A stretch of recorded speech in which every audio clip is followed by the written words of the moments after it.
श्वेतपद्मासना या ब्रह्माच्युतशङ्करप्रभृतिभिः देवैः सदा वन्दिता सा मां पातु सरस्वती भगवती निःशेषजाड्यापहा।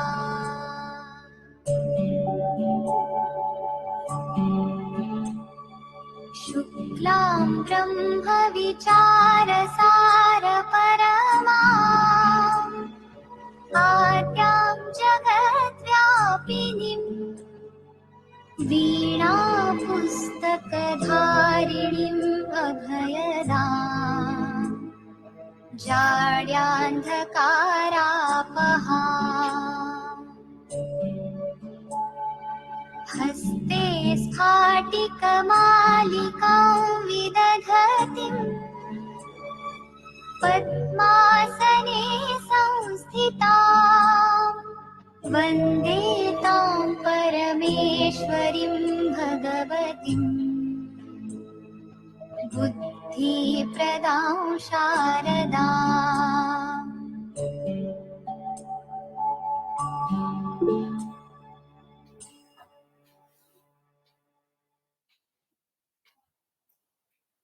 माँ सरस्वती को हम सभी का प्रणाम है। हम सभी स्वस्थ रहें, आगे बढ़ें, इसी प्रार्थना के साथ माँ सरस्वती को प्रणाम है हम सभी का। आज के इस राष्ट्रीय वेबिनार में हमारे साथ मुख्य अतिथि के रूप में इंदिरा गांधी राष्ट्रीय जनजातीय विश्वविद्यालय अमरकंटक के माननीय कुलपति प्रोफेसर श्री प्रकाश मणि त्रिपाठी जी साथ रहेंगे। राष्ट्रीय शतरंज प्रतियोगिता के कारण से उद्घाटन सत्र में वो अभी वहां पे व्यस्त हैं और कुछ ही देर में वो हम लोगों के साथ उपस्थित होंगे। हम लोगों के साथ आज के इस वेबिनार के मुख्य वक्ता गुरु घासीदास केंद्रीय विश्वविद्यालय के इतिहास विभाग के विभागाध्यक्ष एवं समाज विज्ञान संकाय के संकाय अध्यक्ष प्रोफेसर प्रवीण कुमार मिश्र जी हमारे साथ जुड़े हुए हैं। इसके साथ ही आज इस वेबिनार में विशिष्ट वक्ता के रूप में डॉक्टर उमा कुमरे, विशेष कर्तव्यस्थ अधिकारी जनजाति कार्य मंत्रालय भोपाल, हमारे साथ जुड़ी हुई हैं। इन सभी का स्वागत है। मैं स्वागत उद्बोधन के लिए विश्वविद्यालय के कुलसचिव प्रोफेसर सुरेंद्र सिंह परिहार से अनुरोध करूंगा कि वो अपने स्वागत उद्बोधन देने की कृपा करें। प्रोफेसर सुरेंद्र सिंह। धन्यवाद डॉक्टर ननिल जी। आजादी के अमृत महोत्सव के उपलक्ष्य में आयोजित राष्ट्रीय वेबिनार, जिसका विषय है जनजाति गौरव दिवस पर आयोजित स्वतंत्रता आंदोलन में जनजाति नायक बिरसा मुंडा एवं समाज का योगदान। इस राष्ट्रीय वेबिनार के मुख्य अतिथि इंदिरा गांधी राष्ट्रीय जनजाति विश्वविद्यालय अमरकंटक अनूपपुर के यशस्वी कुलपति प्रोफेसर श्री प्रकाश मणि त्रिपाठी जी। आज इस वेबिनार के अवसर पर मैं आपका हार्दिक स्वागत, वंदन एवं अभिनंदन करता हूं। इस वेबिनार में मुख्य वक्ता प्रोफेसर प्रवीण कुमार मिश्र जी, विभागाध्यक्ष इतिहास विभाग, गुरु घासीदास विश्वविद्यालय बिलासपुर। मैं इस अवसर पर आपका हार्दिक स्वागत एवं अभिनंदन करता हूं। विशिष्ट वक्ता के रूप में उपस्थित विशेष कर्तव्यस्थ अधिकारी जनजाति कार्य मंत्रालय भोपाल डॉक्टर उमा कुमरे जी, इस अवसर पर मैं आपका हार्दिक स्वागत करता हूं। अवधेश प्रताप सिंह विश्वविद्यालय के यशस्वी कुलपति एवं इस वेबिनार के अध्यक्ष परम सम्माननीय प्रोफेसर राजकुमार आचार्य सर, मैं इस अवसर पर आपका हार्दिक स्वागत, वंदन एवं अभिनंदन करता हूं। कार्यक्रम में उपस्थित विश्वविद्यालय के अधिष्ठाता छात्र कल्याण प्रोफेसर अतुल पांडे जी, कार्यक्रम के संयोजक प्रोफेसर नलिन दुबे जी, मैं आपका इस आयोजन में हार्दिक स्वागत करता हूं। विश्वविद्यालय के समस्त शिक्षण विभाग के आचार्य, शिक्षकगण, हमारे अतिथि विद्वान शिक्षक एवं अन्य महाविद्यालय एवं विश्वविद्यालय से जुड़े हुए हमारे सम्मानित शिक्षकगण, प्यारे छात्र एवं छात्राओं, मैं आपका हार्दिक स्वागत, वंदन एवं अभिनंदन करता हूं। आज चूंकि जनजाति गौरव दिवस है, भगवान बिरसा मुंडा की जन्म जयंती है, जिसे एक साल पूर्व हम बिरसा मुंडा की जयंती के रूप में मनाते थे, लेकिन हमारे भारत सरकार ने हमारे जनजाति समुदाय के भाइयों को सम्मान देने के लिए आज भगवान बिरसा मुंडा के जन्मदिन 15 नवंबर को जनजाति गौरव दिवस के रूप में मनाने का संकल्प लिया। ये आज दूसरा वर्ष है। 15 नवंबर 2021 को हम लोगों ने इसका आयोजन किया था। ये दूसरा वर्ष है कि हम आज इस अवसर पर एक वेबिनार का आयोजन कर रहे हैं।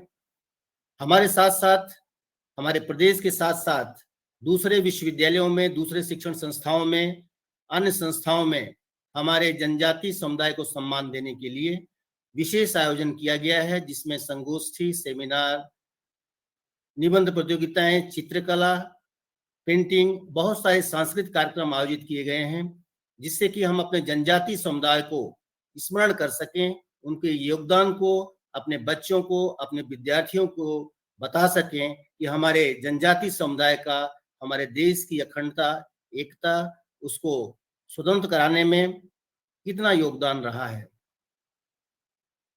राष्ट्रीय संगोष्ठी के माध्यम से आज हम अपने जनजाति समुदाय के समृद्ध संस्कृति, उनकी धरोहर, राष्ट्र निर्माण में उनके योगदान को याद करने के लिए हम लोगों ने इस आजादी की अमृत महोत्सव के उपलक्ष्य में इस वेबिनार का आयोजन किया है। अपने भगवान बिरसा मुंडा जी, जो झारखंड के मुंडा समुदाय से आते थे, 13 वर्ष की ही उम्र में उन्होंने अपने देश के स्वतंत्रता आंदोलन में हिस्सा लेना शुरू कर दिया था और इतना ज्यादा उन्होंने अपने जनजाति समुदाय को संगठित करने में उनका योगदान रहा है, जिससे उस समुदाय के लोगों ने उनको भगवान की उपाधि दी है। भगवान बिरसा मुंडा ने अंग्रेजों से लोहा लिया, अपने जनजाति समुदायों को संगठित किया, अंत में मजबूर कर दिया कि अंग्रेज, आप देश को छोड़िए और अपने वतन को वापस जाइए। जहां तक इतिहास का प्रश्न है, इतिहास इस बात का साक्षी है कि हमारे जो जनजाति समुदाय के हमारे भाई हैं, उनका कितना बड़ा योगदान हमारे देश की संप्रभुता, अखंडता, एकता और स्वतंत्रता को लाने में कितना बड़ा योगदान है। आज हमारा कृतज्ञ राष्ट्र उस समुदाय को, विशेष रूप से बिरसा मुंडा जी को, आज उनकी जयंती पर शत शत नमन करता है, श्रद्धा सुमन अर्पित करता है। और उनके अलावा जो हमारे जनजाति समुदाय के हमारे भाई हैं, जो कि आज इस अवसर पर हम इस वेबिनार के माध्यम से उनको श्रद्धा सुमन अर्पित करना चाहेंगे, उनमें से प्रमुख नाम है शहीद वीर नारायण सिंह। शहीद वीर नारायण सिंह ने उस समय, आज का छत्तीसगढ़ है, पहले का कभी कोई प्रदेश रहा होगा, उस समय उन्होंने जो जमाखोर थे,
महाराजों के नियंत्रण से बाहर हो जाते थे, तब वे अंग्रेजी हुकूमत से मदद मांगते थे।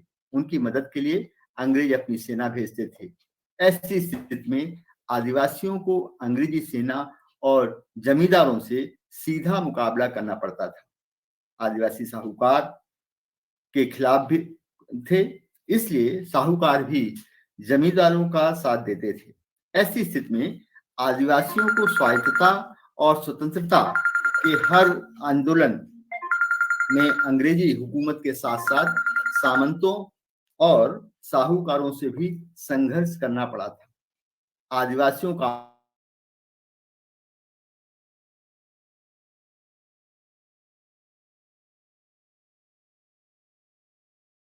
सुसज्जित सेना थी, आधुनिक हथियार, बंदूकें, तोपें, गोला और बारूद था। सामंतों के पास प्रशिक्षित पुलिस फोर्स थी, साहूकारों के पास धन दौलत की ताकत थी। इनके मुकाबले में आदिवासियों के पास युद्ध के केवल परंपरागत साधन तीर कमान, भाले, फरसे और गड़ासे थे। आदिवासी आर्थिक रूप से भी कमजोर थे, संसाधनों की कमी थी, इसलिए हर आंदोलन में आदिवासियों को जान माल की भारी क्षति उठानी पड़ी है। सन 1780 से सन 1857 तक आदिवासियों ने अनेकों स्वतंत्रता आंदोलन चलाए।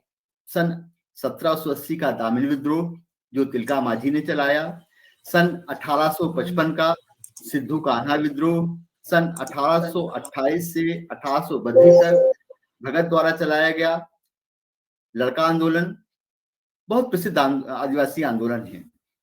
सन 1855 में संथाल में आदिवासी वीर योद्धा सिद्धू और कान्हू का विद्रोह।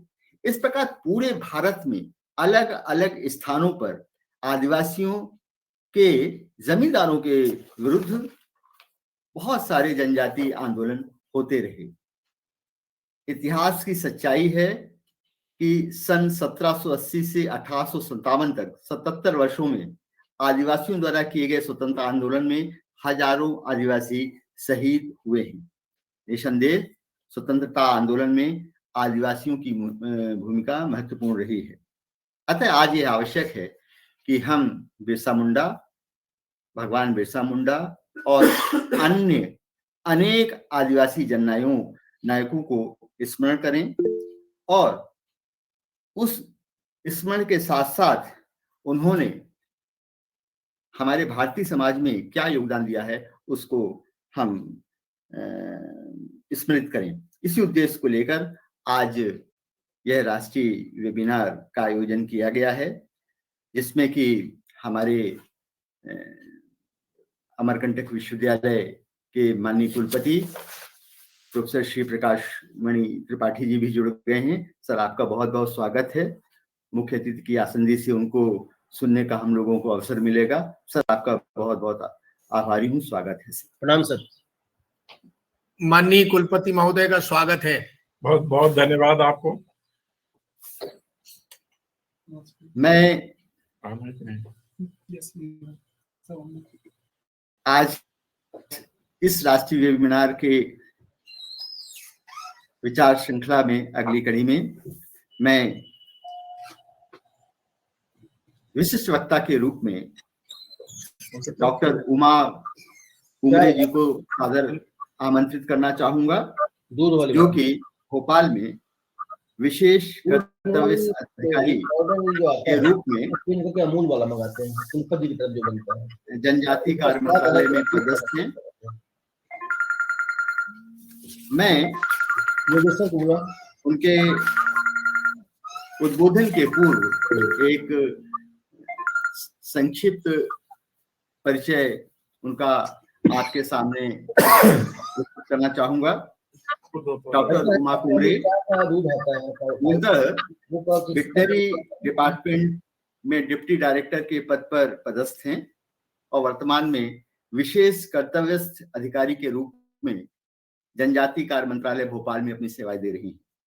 उन्होंने अपनी स्नातक शिक्षा नानाजी देशमुख पशु महाविद्यालय जबलपुर से की और स्नातकोत्तर की उपाधि हैदराबाद में मैनेज से प्राप्त हुई है।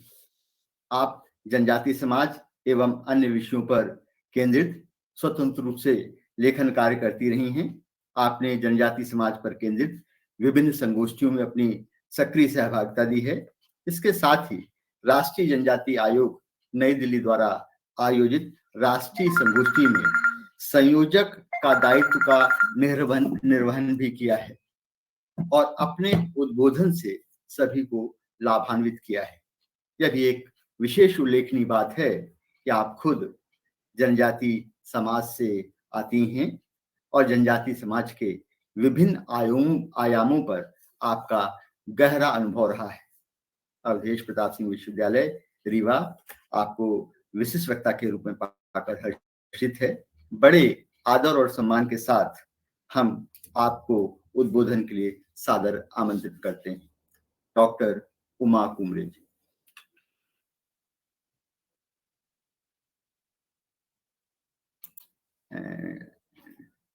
डॉक्टर उमा जी, आपकी आवाज नहीं आ रही है। डॉक्टर उमा जी, आपकी आवाज अनम्यूट करें।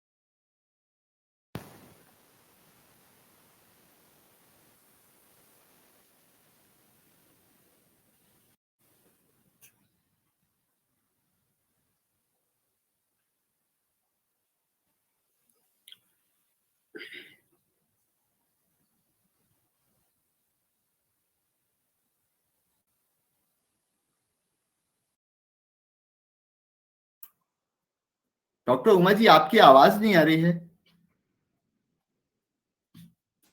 अब ऑडिबल है सर? हाँ, अब आवाज आई जी। ओके ओके, ठीक है। वीडियो आपका नहीं आ रहा, लेकिन ऑडियो आ रहा है जी सर, ये मैंने वीडियो ऑफ किया सर। आज के अवधेश प्रताप सिंह विश्वविद्यालय के राष्ट्रीय संगोष्ठी जनजातीय गौरव दिवस पर आज के कार्यक्रम के अध्यक्ष माननीय राजकुमार आचार्य सर, मुख्य वक्ता प्रोफेसर प्रवीण कुमार मिश्र सर, कुल सचिव प्रोफेसर परिहार सर, कोऑर्डिनेटर दुबे सर और पांडे सर, आप सभी को बहुत बहुत अभिनंदन, वंदन और सादर नमस्कार। जैसा कि हम सभी जानते हैं कि आज हम सभी जनजातीय गौरव दिवस के अवसर पर एकत्रित हुए हैं, तो सबसे पहले तो मैं ये कहना चाहूंगी कि ऐसी क्या आवश्यकता पड़ी कि हमको आबो बाबा बिरसा मुंडा की जयंती को जनजातीय गौरव दिवस के रूप में मनाना पड़ रहा है, या ये कार्यक्रम हम क्यों यूनिवर्सिटीज में चला रहे हैं। तो इसके पीछे, क्योंकि मैं अनुसूचित जनजाति आयोग की तरफ से कार्यकर्ती आई हूँ, तो जो मुझे मनसा समझ में आती है कि विश्वविद्यालय अध्यापक गण, हमारे शिक्षक गण, आप सभी एक इंटेलेक्चुअल क्लास बुद्धिजीवी हैं जो सामाजिक समरसता के लिए, हमारे समाज के उत्थान के लिए लीडिंग रोल प्ले करते हैं। और डे बाय डे जिस तरह से हमारे समाज में जातिवाद और अन्य बुराइयां फैली हैं, उनमें अगर हम बुद्धिजीवी ये बात समझ पाए कि भारत के स्वतंत्रता संग्राम में हर व्यक्ति, हर वर्ग, हर समाज, हर जाति का योगदान रहा है और हर बलिदान को लगभग उतनी ही सम्मान और उतना ही गौरव मिलना चाहिए। जैसा कि अभी दुबे सर कह रहे थे कि जनजाति समाज ने कभी अंग्रेजों से सीधी लड़ाई नहीं लड़ी, मैं इस बात को नहीं मानती हूँ, और जितना मैंने पढ़ा है मैं ये बात कहना चाहूंगी कि जनजाति समाज तो पहली पंक्ति रही है जिसने अंग्रेजों के विरुद्ध विद्रोह लड़ा। हम जो डॉक्यूमेंटेशंस जानते हैं, आप इतिहास मुझसे अच्छा जानते हैं, हमारे वक्ता हैं इतिहास के लिए, लेकिन क्योंकि मैं जितना एनसीईआरटी और सीबीएसई में अब तक पढ़ती आई हूँ या जो हमें इतिहास पढ़ाया गया है, उसमें कहीं ना कहीं षड्यंत्र पूर्वक कुछ समाज को, कुछ व्यक्तियों को, कुछ पोर्शंस को मेंशन नहीं किया गया, क्योंकि हम लॉर्ड मेकाले की शिक्षा पद्धति में पढ़ते आए हैं और जिस तरह तरह हमारे पाश्चात्य इतिहासकारों ने लिखा, उस कहीं ना कहीं हमने उन ब्रिटिशर्स की डायरी, टूर डायरी और उन ऑफिसर्स के लेटर्स को भी नोट डाउन किया। लेकिन हमारे भारत के जो मूल समाज है, जो हमारा जनजातीय समाज है या अनुसूचित जाति समाज है या पिछड़ा वर्ग है, जो भारत के लोग हैं, हम उनका इतिहास कहीं ना कहीं कुछ मेंशन करना छूट गया है। तो इसी के तारतम्य में आजादी के अमृत महोत्सव में हम सभी उन बलिदानों को गौरव प्रदान करें, उनके प्रति अपनी सच्ची श्रद्धांजलि अर्पित करें। इस उद्देश्य से भारत के स्वतंत्रता संग्राम में जनजातीय नायकों को लेकर यह संगोष्ठी आयोजित है और इसी तारतम्य में एक और भारत शासन का उपक्रम की आबो बाबा बिरसा मुंडा की जयंती को हम जनजातीय गौरव दिवस की तरह माने। क्योंकि मैंने कहा कि जिस तरह से भारत की ज्योग्राफी है कि भारत बिना अरण्य को, बिना जंगलों को पार पाए या उस जनजातीय क्षेत्र को पार पाए आप भारत में प्रवेश नहीं कर सकते। तो जनजातीय समाज हमारा पहली पंक्ति थी जिसने हर आक्रांता के खिलाफ लड़ाई करी, चाहे वो अंग्रेज हो चाहे वो मुगल। तो ये कहना कि जनजाति समाज का अंग्रेजों के खिलाफ युद्ध नहीं था, मैं इसमें थोड़ा और कार्य किया जाना बाकी है। क्योंकि जितना हम पढ़ते हैं, आदिवासी समाज ने व्यक्तिगत तौर पे भी कभी गुलामी स्वीकार नहीं करी और अलग अलग संगठनात्मक रूप से इन लड़ाइयों को लड़ा है।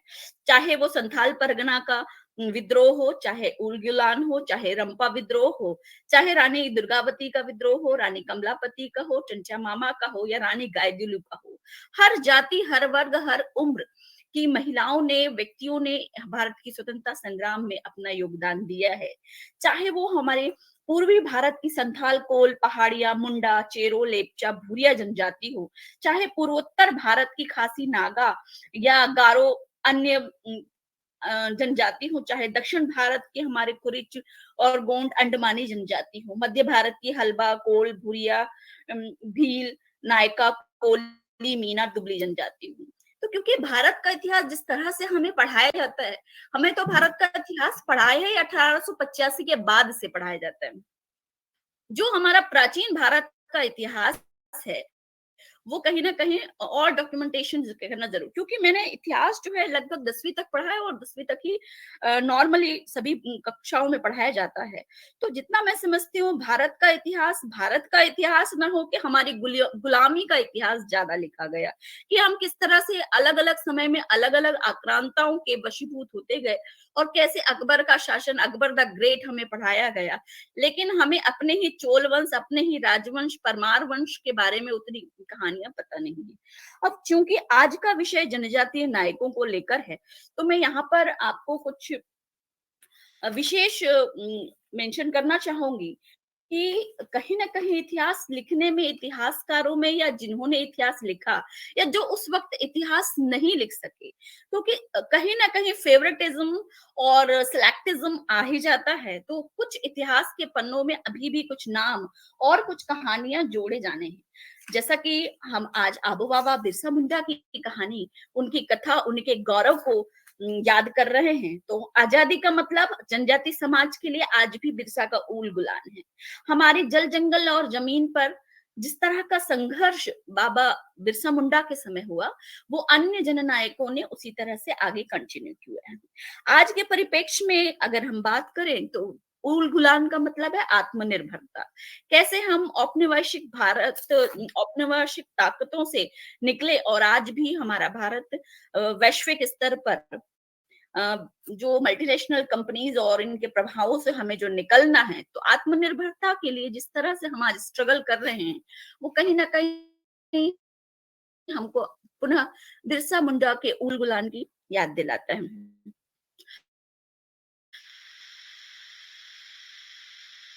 आज हम आजादी के अपने समाज में समरसता के लिए, अगर जनजाति समाज को या हर समाज में स्व का भाव और अपने अस्तित्व, अस्मिता और गौरव के भाव के लिए अगर हम कार्य करते हैं, तो उम्मीद करती हूँ कि 2047 में हमारा भारत की कल्पना, जो अखंड भारत की परिकल्पना है, उसमें जनजाति समाज को एक गौरवपूर्ण स्थिति प्राप्त होगी। और जो जनजाति समाज समाज है उसने हमेशा से अनेकों लड़ाइयां लड़ी हैं। तो जो 1947 का, क्योंकि उनके नाम लिखने वाले लोग, ये जैसे अगर हम सभी इंटेलेक्चुअल क्लास हैं और अगर आप गोंडवाना समाज, गोंडवाना शब्द को गूगल में ब्राउज करते हैं तो सिर्फ गोंडवाना लिखने से आपको जो पहला शब्द गूगल देता है वो देता है एंशिएंट सुपर द्वीप, सुपर क्या कहना चाहिए, सो किंगडम। तो कैसे एक गोंडवाना साम्राज्य डे बाय डे या पीढ़ी दर पीढ़ी कैसे अरण्य की तरफ, कैसे जंगलों की तरफ धकेलता चला गया और कैसे इस समाज ने अपने अस्तित्व को बनाए रखा। और जनजातीय समाज का जो संघर्ष है वो अपने आप में एक बहुत बड़ा विषय है, लेकिन इतिहास में जिस तरह से सिलेक्टिव कुछ लोगों को नाम दिया गया या कुछ नाम ही हम पढ़ पाते हैं, ये थोड़ा और अमेंडमेंट की जरूरत है। और इसी सामाजिक स्व के भाव को लेकर, समरसता के भाव को लेकर इस तरह के आयोजन अनुसूचित जनजाति आयोग और शासन प्रशासन के द्वारा की जा रही, ताकि हमारे समाज में एक दूसरे के प्रति सम्मान और गौरव का भाव हो। मैं यहाँ पे ये कहना चाहूंगी कि जो 1857 में जो हम नॉन फर्स्ट फ्रीडम फाइट्स मानते हैं, इसमें हमको बाकी नाम तो बहुत अच्छे से याद हैं, लेकिन कुछ ट्राइब्स के नाम जो मैं आपको गिनाना चाहूंगी, जैसे राजा दिलहन शाह, राजा महिपाल शाह, गंगाधर गोंड, अर्जुन सिंह गोंड, परशुराम गोंड, लल्लल गोंड, दुलारे गोंड। भोई समाज की मैं अगर बात करूं तो बादल भोई, इमरत भोई, अमरू भोई, सहरा भोई, डंका भोई, गुंजन सिंह कोरकू, रेणुबाई कोरकू, भीमा नायक, खजिया नायक, जननायक, टंट्या मामा। मध्य प्रदेश में हम बात करें तो और हमारे पुंजा भील, ऐसे बहुत सारे नाम हैं जो कहीं ना कहीं इतिहास में दर्ज नहीं हो सके हैं। तो आजादी के अमृत महोत्सव में हम सभी ऐसे अपने जनजातीय नायकों को समझें, उनके बारे में जानें और पढ़ें, क्योंकि जिस तरह से लॉर्ड मेकाले की शिक्षा पद्धति में इतिहास को दिखाया गया है, इतिहास में उन्होंने बायस होके या कहीं ना कहीं व्यक्तिगत तौर पर जो कुछ एक टाइमलाइन सेट कर रखी थी, कुछ सिलेक्टिज्म, कुछ फेवरेटिज्म था। तो भारत के स्वतंत्रता आंदोलन में दी गई हर आहुति को उतना ही सम्मान मिले, उतना ही गौरव मिले, इस उद्देश्य को लेकर यह कार्यक्रम लगातार चलाए जा रहे हैं। और जैसा कि हम सभी जानते हैं कि जनजातीय नायकों में आबू बाबा बिरसा मुंडा, जिन्होंने ऊल गुलान चलाया, और उनका जो एक धर्म चलाया उन्होंने बिरसाइयत, जिसको बिरसा बाबा के नाम पे ही चलाया जाता है। तो बिरसाइयत अपने आप में भगवान की प्रार्थना का महत्व समझाता हुआ समाज, ऐसा समाज जो नशा मुक्ति की बात करता है, जो आत्मनिर्भरता की बात करता है, ऐसा ऊल गुलान जो विद्रोह है उन्होंने अंग्रेजों के खिलाफ चलाया है। चाहे बाबा बिरसा मुंडा हो, जो 14 साल या 13 साल की उम्र में इस जनक्रांति में कूद पड़े थे और 30 साल की उम्र में उन्होंने शहादत पाई। इसी तरह से बहुत से जनजातीय नायक हैं, जैसे राजा शंकर शाह, राजा कुंवर रघुनाथ शाह।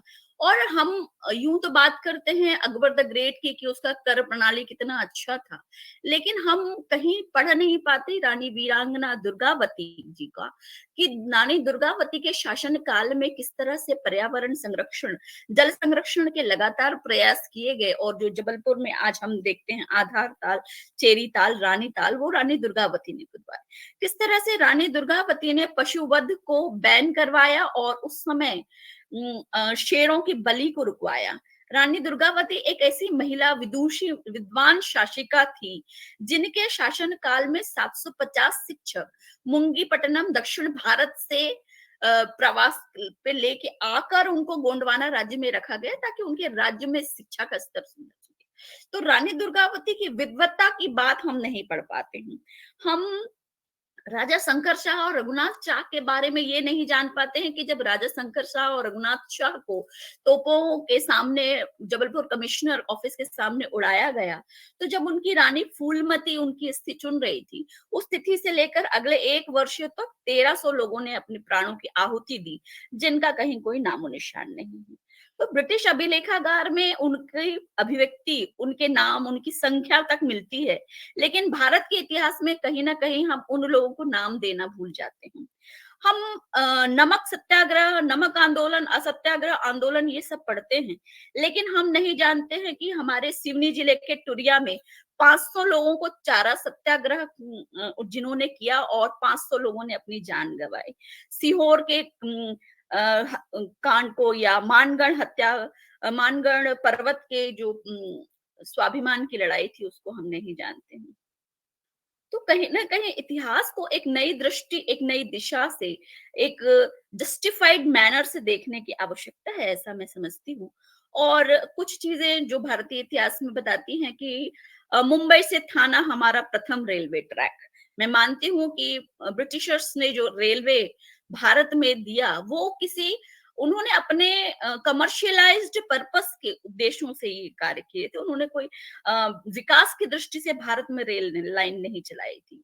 और जो रेल लाइन भारत से मुंबई टू थाना चलाई गई 40 किलोमीटर का प्रथम रेलवे ट्रैक, तो मैं आप लोगों को बताना चाहूंगी कि इस 40 किलोमीटर के रेलवे ट्रैक के पीछे हजारों किलोमीटर का घना जंगल कटवाया गया, जो कि वहां के रहने वाले जो जनजातीय नायक थे, जनजातीय लोग थे, उनसे बेगारी कराई गई। उनको बिना मेहनताना दिए उन सांप, बिच्छू और विषैले जीव जंतुओं के बीच में जंगल काटने के लिए छोड़ा गया। On an average Britishers paper पर यह मेंशन है कि 10 पेड़ के पीछे लगभग एक जनजाति ने अपनी जान गंवाई है। तब भारत में रेलवे ट्रैक डेवलप हो पाए हैं। तो क्यों एक ब्रिटिश इंडिया कंपनी जो थी, एक trader company, day by day किस तरह उसने भारत पे शासन किया और बिना जनजाति समाज को, बिना जंगल में जाए वो भारत के संसाधन, चाहे वो हमारी टीक की लकड़ी हो, हमारा कॉपर हो, चाहे हमारा लोहा हो या हमारे वन उपज हो, वो प्राप्त कर ही नहीं सकते थे। तो हर समाज, हर वर्ग, हर व्यक्ति ने उसमें अपने प्राणों की आहुति दी। और स्पेशली जनजाति समाज की तो पीढ़ियों की पीढ़ियां जंगल में कितनी खप गई है, इस बात का कहीं कोई नाम लेवा नहीं है। क्योंकि जब पूरा विश्व भारत को देख रहा था और ब्रिटिशर्स की आतताई हरकतों या उन इवेंट्स को देख रहा था, तो ब्रिटिशर्स ने एक नोट किया था कि ऐसे सभी व्यक्ति जिनके नाम पर कोई संपत्ति या भूमि ना हो, उनका नाम कहीं रिकॉर्ड में दर्ज ना किया जाए। सिर्फ संख्या मेंशन करते थे। तो उस जो उनकी परिपाटी थी उसमें सबसे ज्यादा जो लोग वीर गति को प्राप्त हुए या जिनके नाम नहीं लिखे गए वो लगभग जनजाति समाज था। तो आज भी, क्योंकि उस वक्त जनजाति समाज न लिखने की स्थिति में था, न कहीं डॉक्यूमेंटेशन की स्थिति में था। हाँ, हम तब भी लोक कथाएं गाते थे, हम आज भी लोक कथाओं में उन नायकों को याद करते हैं। जैसे कि मानगढ़ में जो गाना गाया जाता है, भुरेटिया नहीं मानू रे नहीं मानू, उसमें भुरेटिया जो है वो अंग्रेज के लिए कहा गया है। जैसे हमारे वीर नारायण सोनाखार के बारे में गाने प्रचलित हैं। तो कहीं ना कहीं हमारे नायक, हमारी जनजातीय नायक हमारी कथाओं में, हमारी कहानियों में लगातार रहे हैं और हम उनको सम्मान दें, उतने ही गौरव और उतने ही सम्मान के साथ उनका नाम लिया जाए, ऐसी हम परिकल्पना करें। क्योंकि अगर हम पढ़े लिखे लोग, यूनिवर्सिटी स्तर के लोग इस बात को समझेंगे कि हर समाज ने अपना योगदान दिया है, तो सामाजिक समरसता के लिए, सामाजिक न्याय के लिए, आर्थिक विकास के लिए जरूरी है कि सामाजिक स्तर पर हम सभी एक दूसरे के साथ समरस हों, एक दूसरे के अस्तित्व, अस्मिता और गौरव के लिए काम करें। इसके लिए बहुत आवश्यक है, अखंड भारत में भाईचारा आवश्यक है। इस बात के लिए हम सभी को एक दूसरे के पूर्वजों के प्रति उतना ही सम्मान हो। क्योंकि कहीं ना कहीं इस बात को बोलते हुए मुझे श्री कृष्ण सरल की पंक्तियां याद आती हैं कि यह सच है कि याद शहीदों की हम लोगों ने बिसराई है, यह सच है उन्हीं की लाशों पर चलकर आजादी आई है। इन गाथाओं से जड़े सर्द खून को मैं अक्सर गरमाया करता हूँ, मैं अमर शहीदों का चारण उनके यश गाया करता हूँ। जो कर्ज राष्ट्र से खाया है मैं उसे चुकाया करता हूँ, मैं अमर शहीदों का चारण उनके यश गाया करता हूँ। मैं इस पीढ़ी में उस पीढ़ी का भाव जगाया करता हूँ, मैं अमर शहीदों का चारण उनके यश गाया करता हूँ। आप सभी विद्वान जनों, वरिष्ठ जनों से मेरा निवेदन है कि भारतीय इतिहास में जो लिखा गया उससे इतर हमें इस बात को एक नई दृष्टि से देखने की आवश्यकता है कि कहीं किसी के साथ अन्याय ना हो और हर आहुति, हर बलिदान, हर समाज को उतनी ही अपेक्षा होगी। और आज हम सभी बहुत गौरवान्वित हैं, अभिनंदन महसूस करते हैं कि हमारी महामहिम राष्ट्रपति श्रीमती द्रौपदी मुर्मू जी आज मध्य प्रदेश की धरा पर है और जनजाति गौरव दिवस पर आज मध्य प्रदेश में पेसा एक्ट के ड्राफ्ट का उद्घाटन होना है। तो कहीं ना कहीं लगातार हम लोग जनजाति समाज के उत्कर्ष उत्थान की बात करते रहे हैं और सामाजिक समरसता के लिए सभी वर्गों में लोगों का जोड़ना आवश्यक है ताकि हम सभी में भारत के गौरव और स्व का भाव जागृत हो। इन्हीं सब शब्दों के साथ मैं अपने अगले वक्ता इतिहास के प्रोफेसर को सुनना चाहूंगी। आप सभी ने मुझे बोलने का मौका दिया, इसके लिए धन्यवाद। बहुत बहुत धन्यवाद डॉक्टर उमा कुमरे जी। आपने बहुत ही संक्षिप्त रूप से अपनी एक विस्तृत व्याख्या जनजातियों के आंदोलन के संदर्भ में रखी। आपका बहुत बहुत आभारी हूँ। निश्चित ही आपने जो कहा कि मैं अमर शहीदों का चारण उनके यश गाया करता हूँ, निश्चित ही हम लोग जो जनजाति जननायक हैं उनके बारे में जीवन पर्यंत उनके प्रति आभारी रहते हुए उनके बारे में हम लोग यश गाया करेंगे। बहुत बहुत आभारी हूँ मैं डॉक्टर उमा कुमरे जी। कार्यक्रम की अगली कड़ी में आज के इस राष्ट्रीय वेबिनार के मुख्य वक्ता डॉक्टर प्रवीण कुमार मिश्र जी को मैं उनके उद्बोधन के लिए आमंत्रित करने के पूर्व उनका एक संक्षिप्त जीवन परिचय आप सभी के सामने रखना चाहूंगा।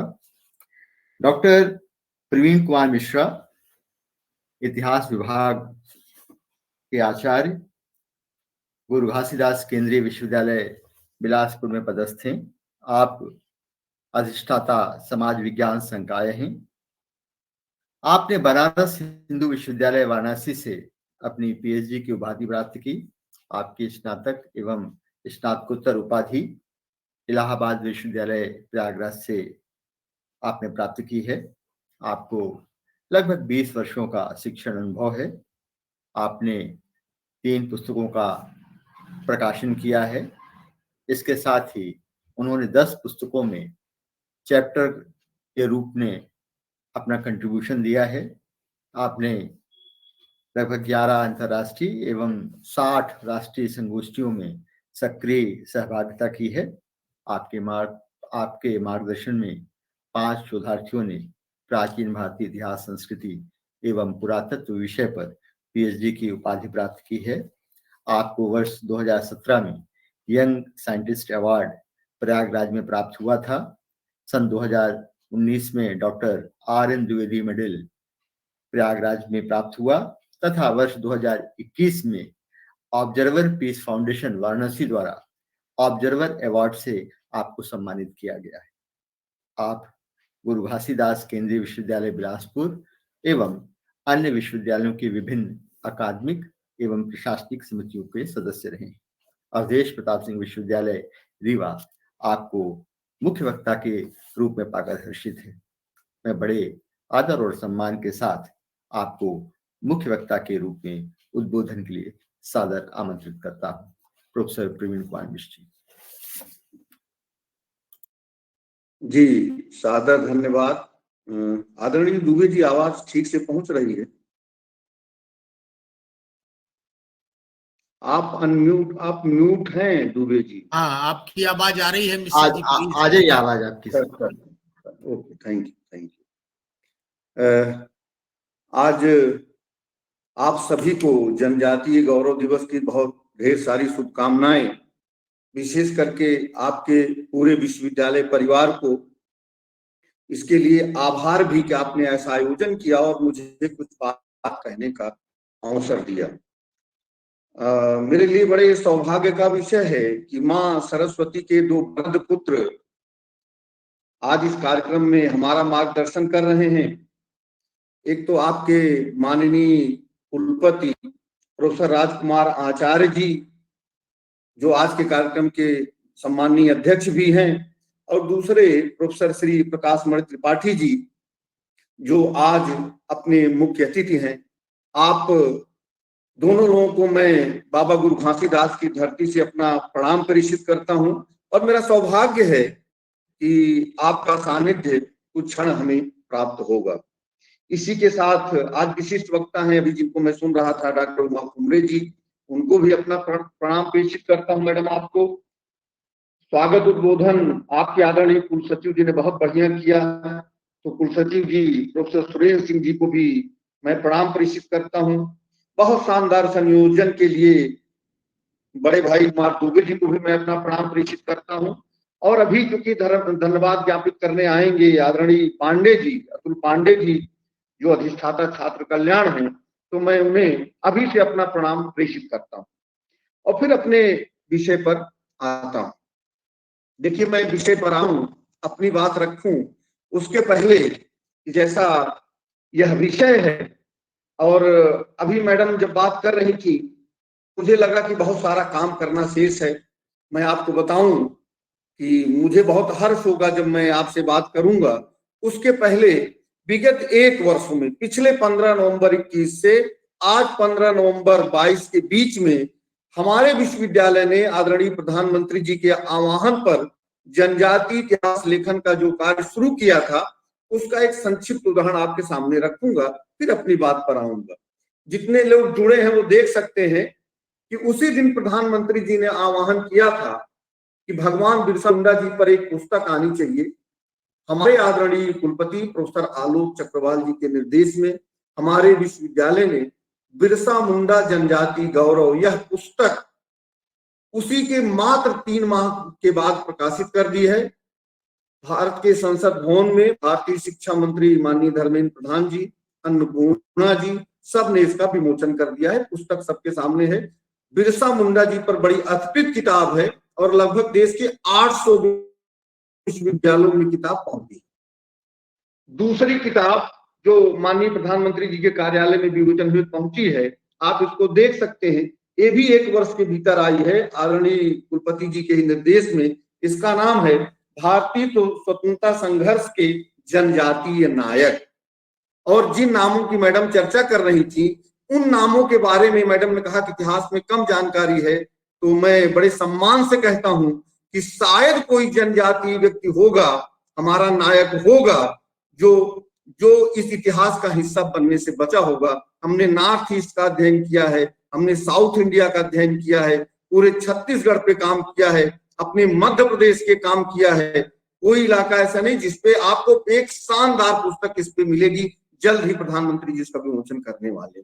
और एक और आपको बात बताएं कि ट्राइबल मिनिस्ट्री ने, जनजाति मंत्रालय ने हमारे विश्वविद्यालय को एक कार्य सौंपा था, जो दिसंबर में हमें सौंपना है, और वह किताब भी तैयार हो गई है, जिसमें देश के 51 ऐसे जनजाति नायक, जिनके बारे में आप अब तक नहीं पाते थे, जिनका मैडम चर्चा कर रही थी, उनके ऊपर भी विशद अध्ययन हमारे विश्वविद्यालय ने आदरणीय कुलपति चक्रवाल जी के नेतृत्व में कर लिया है। तो मैं आपको बताऊं कि विगत 1 वर्षों में जनजातीय अध्ययन पर लगातार हमने काम किया है, जिसका 2 उदाहरण मैंने आपके सामने रखे हैं। शेष कार्य भी चल रहा है, वो भी शीघ्र आप सबके समक्ष होंगे। अब मैं थोड़ा विषय पर आता हूं। आप आदरणीय सुरेंद्र जी ने, आदरणीय नलिन दुबे जी ने, और फिर मैडम ने एक तरह से बिरसा मुंडा जी पर लगभग सारी बातें कही। मैं थोड़ा सा उसको दार्शनिक और सैद्धांतिक रूप से दूसरी दिशा में लेके बढ़ना चाहता हूं। वो क्योंकि लगभग काम तो मैं जनजातीय मामलों बहुत पहले से कर रहा हूं, यहाँ आने के बाद लगभग 1 वर्ष से तो लगातार इस पे काम चल रहा है हमारे पास। हमने लैंग्वेज लैब भी, इंडेंजर्ड लैंग्वेज लैब भी डेवलप कर रखी है, उस पे भी हम जनजातीय भाषाओं पर काम कर रहे हैं और उसका शानदार डॉक्यूमेंटेशन और प्रकाशन भी कर रहे हैं। बात में दूसरी दिशा में ले जाना चाहता हूं। वो बात यह है कि वास्तव में जब एक बात, देखिए, शिकायत करना बड़ा आसान है कि ये काम नहीं हुआ है, ये काम कैसे होगा, सवाल है कि हमने क्या किया है। क्योंकि देखिए, व्याख्यान देना मेरा मकसद कहीं नहीं होता है। मेरा मकसद होता है अपने काम को दिखाना और लोगों को उसके लिए प्रेरित करना कि आप स्वयं कार्य के लिए आगे बढ़ें। और मैं वही बात करने जा रहा हूं आपसे। वो बात यह है कि ये जितना भी भारतीय स्वतंत्रता संघर्ष रहा है, भारत की आजादी की क्रांति रही है या लड़ाई रही है, उसमें जनजाति समाज का अप्रतिम, अद्भुत, अद्वितीय और अकल्पनीय योगदान रहा है। आप ब्रिटिश इतिहास उठा के देखिए, यूरोपियन हिस्ट्री उठा के देखिए, या आज दुनिया के जो बड़े विश्वविद्यालय हैं उनके नए डॉक्यूमेंट को देखिए, तो जितना काम हमने नहीं किया है ट्राइबल पर, भारतीय ट्राइबल पर, भारतीय जनजाति पर, उससे ज्यादा काम पाश्चात्य जगत में हुआ है। हमारी समस्या क्या है कि हमने देखा कितना है, हमने स्वयं कितना पढ़ा है। अगर हम स्वयं देखें, स्वयं पढ़ें, तो समस्याएं कुछ कम होंगी, गिले शिकवे थोड़े कम होंगे, ऐसा मेरा विश्वास है। क्योंकि मैंने हर क्षेत्र पर जनजातीय क्षेत्र पे काम किया है। मैडम ने एक बहुत अच्छी बात अभी कही और मैंने उसको आधार बनाया और उसका एक सूत्र भी आपको बताता हूं। अभी पूरे छत्तीसगढ़ प्रांत के हर जिले में हमने अपने विश्वविद्यालय और कुछ महाविद्यालयों से अनुरोध करके उनके छात्रों को लिया और 10-10 दिन के लिए हर जिले में उन विद्यार्थियों को भेजा प्रवास के लिए, इसी काम के लिए। वो गए, वहां उन्होंने लोकल जो संगीत है, लोकल जो गीत है, लोकल जो डॉक्यूमेंट्स हैं, स्थानीय जो कहानियां, उनको संग्रहित किया। और आपको बताऊं, ये गजेटियर छोड़ दीजिए, ब्रिटिश इतिहास छोड़ दीजिए, भारतीय इतिहास के जो दूसरे पन्ने उनको छोड़ दीजिए, 31 ऐसे नायक हमारे सामने आए जिनका उल्लेख वास्तव में उन पे अभी हमारा काम और ऐतिहासिक ढंग से चल रहा है, क्योंकि उनकी रेफरेंसिंग करनी होती है, उनका प्रमाणीकरण होता है, तो दूसरे तरीके से भी वो कार्य हमारा आगे बढ़ रहा है। तो सवाल ये है कि जनजातियों के योगदान को हम केवल जो ब्रिटिश इतिहास है या अब से 75 वर्ष पूर्व इतिहास लिखा गया उसके आधार पर न्याय नहीं कर सकते। हमें जिसको हम लोकल हिस्ट्री कहते हैं या ट्राइबल हिस्ट्री कहते हैं या स्थानीय इतिहास कहते हैं, उस दिशा में बढ़ना पड़ेगा, स्थानीय चीजों को देखना पड़ेगा। विवाह गीत, संगीत गीत, मरण गीत, लोकगीत, इन गीतों का अध्ययन करना पड़ेगा। फिर वास्तविक जो ट्राइब हिस्ट्री है, वो हमारे ट्राइबल हिस्ट्री है, वो हमारे सामने निकल के आएगी। क्योंकि मैं उस पर काम कर रहा हूं तो पूरी अधिकारिता से आपसे बात कर रहा हूं, उस दिशा में हम लोग बहुत आगे बढ़ गए हैं और राष्ट्रीय परिदृश्य पर हम देख रहे हैं।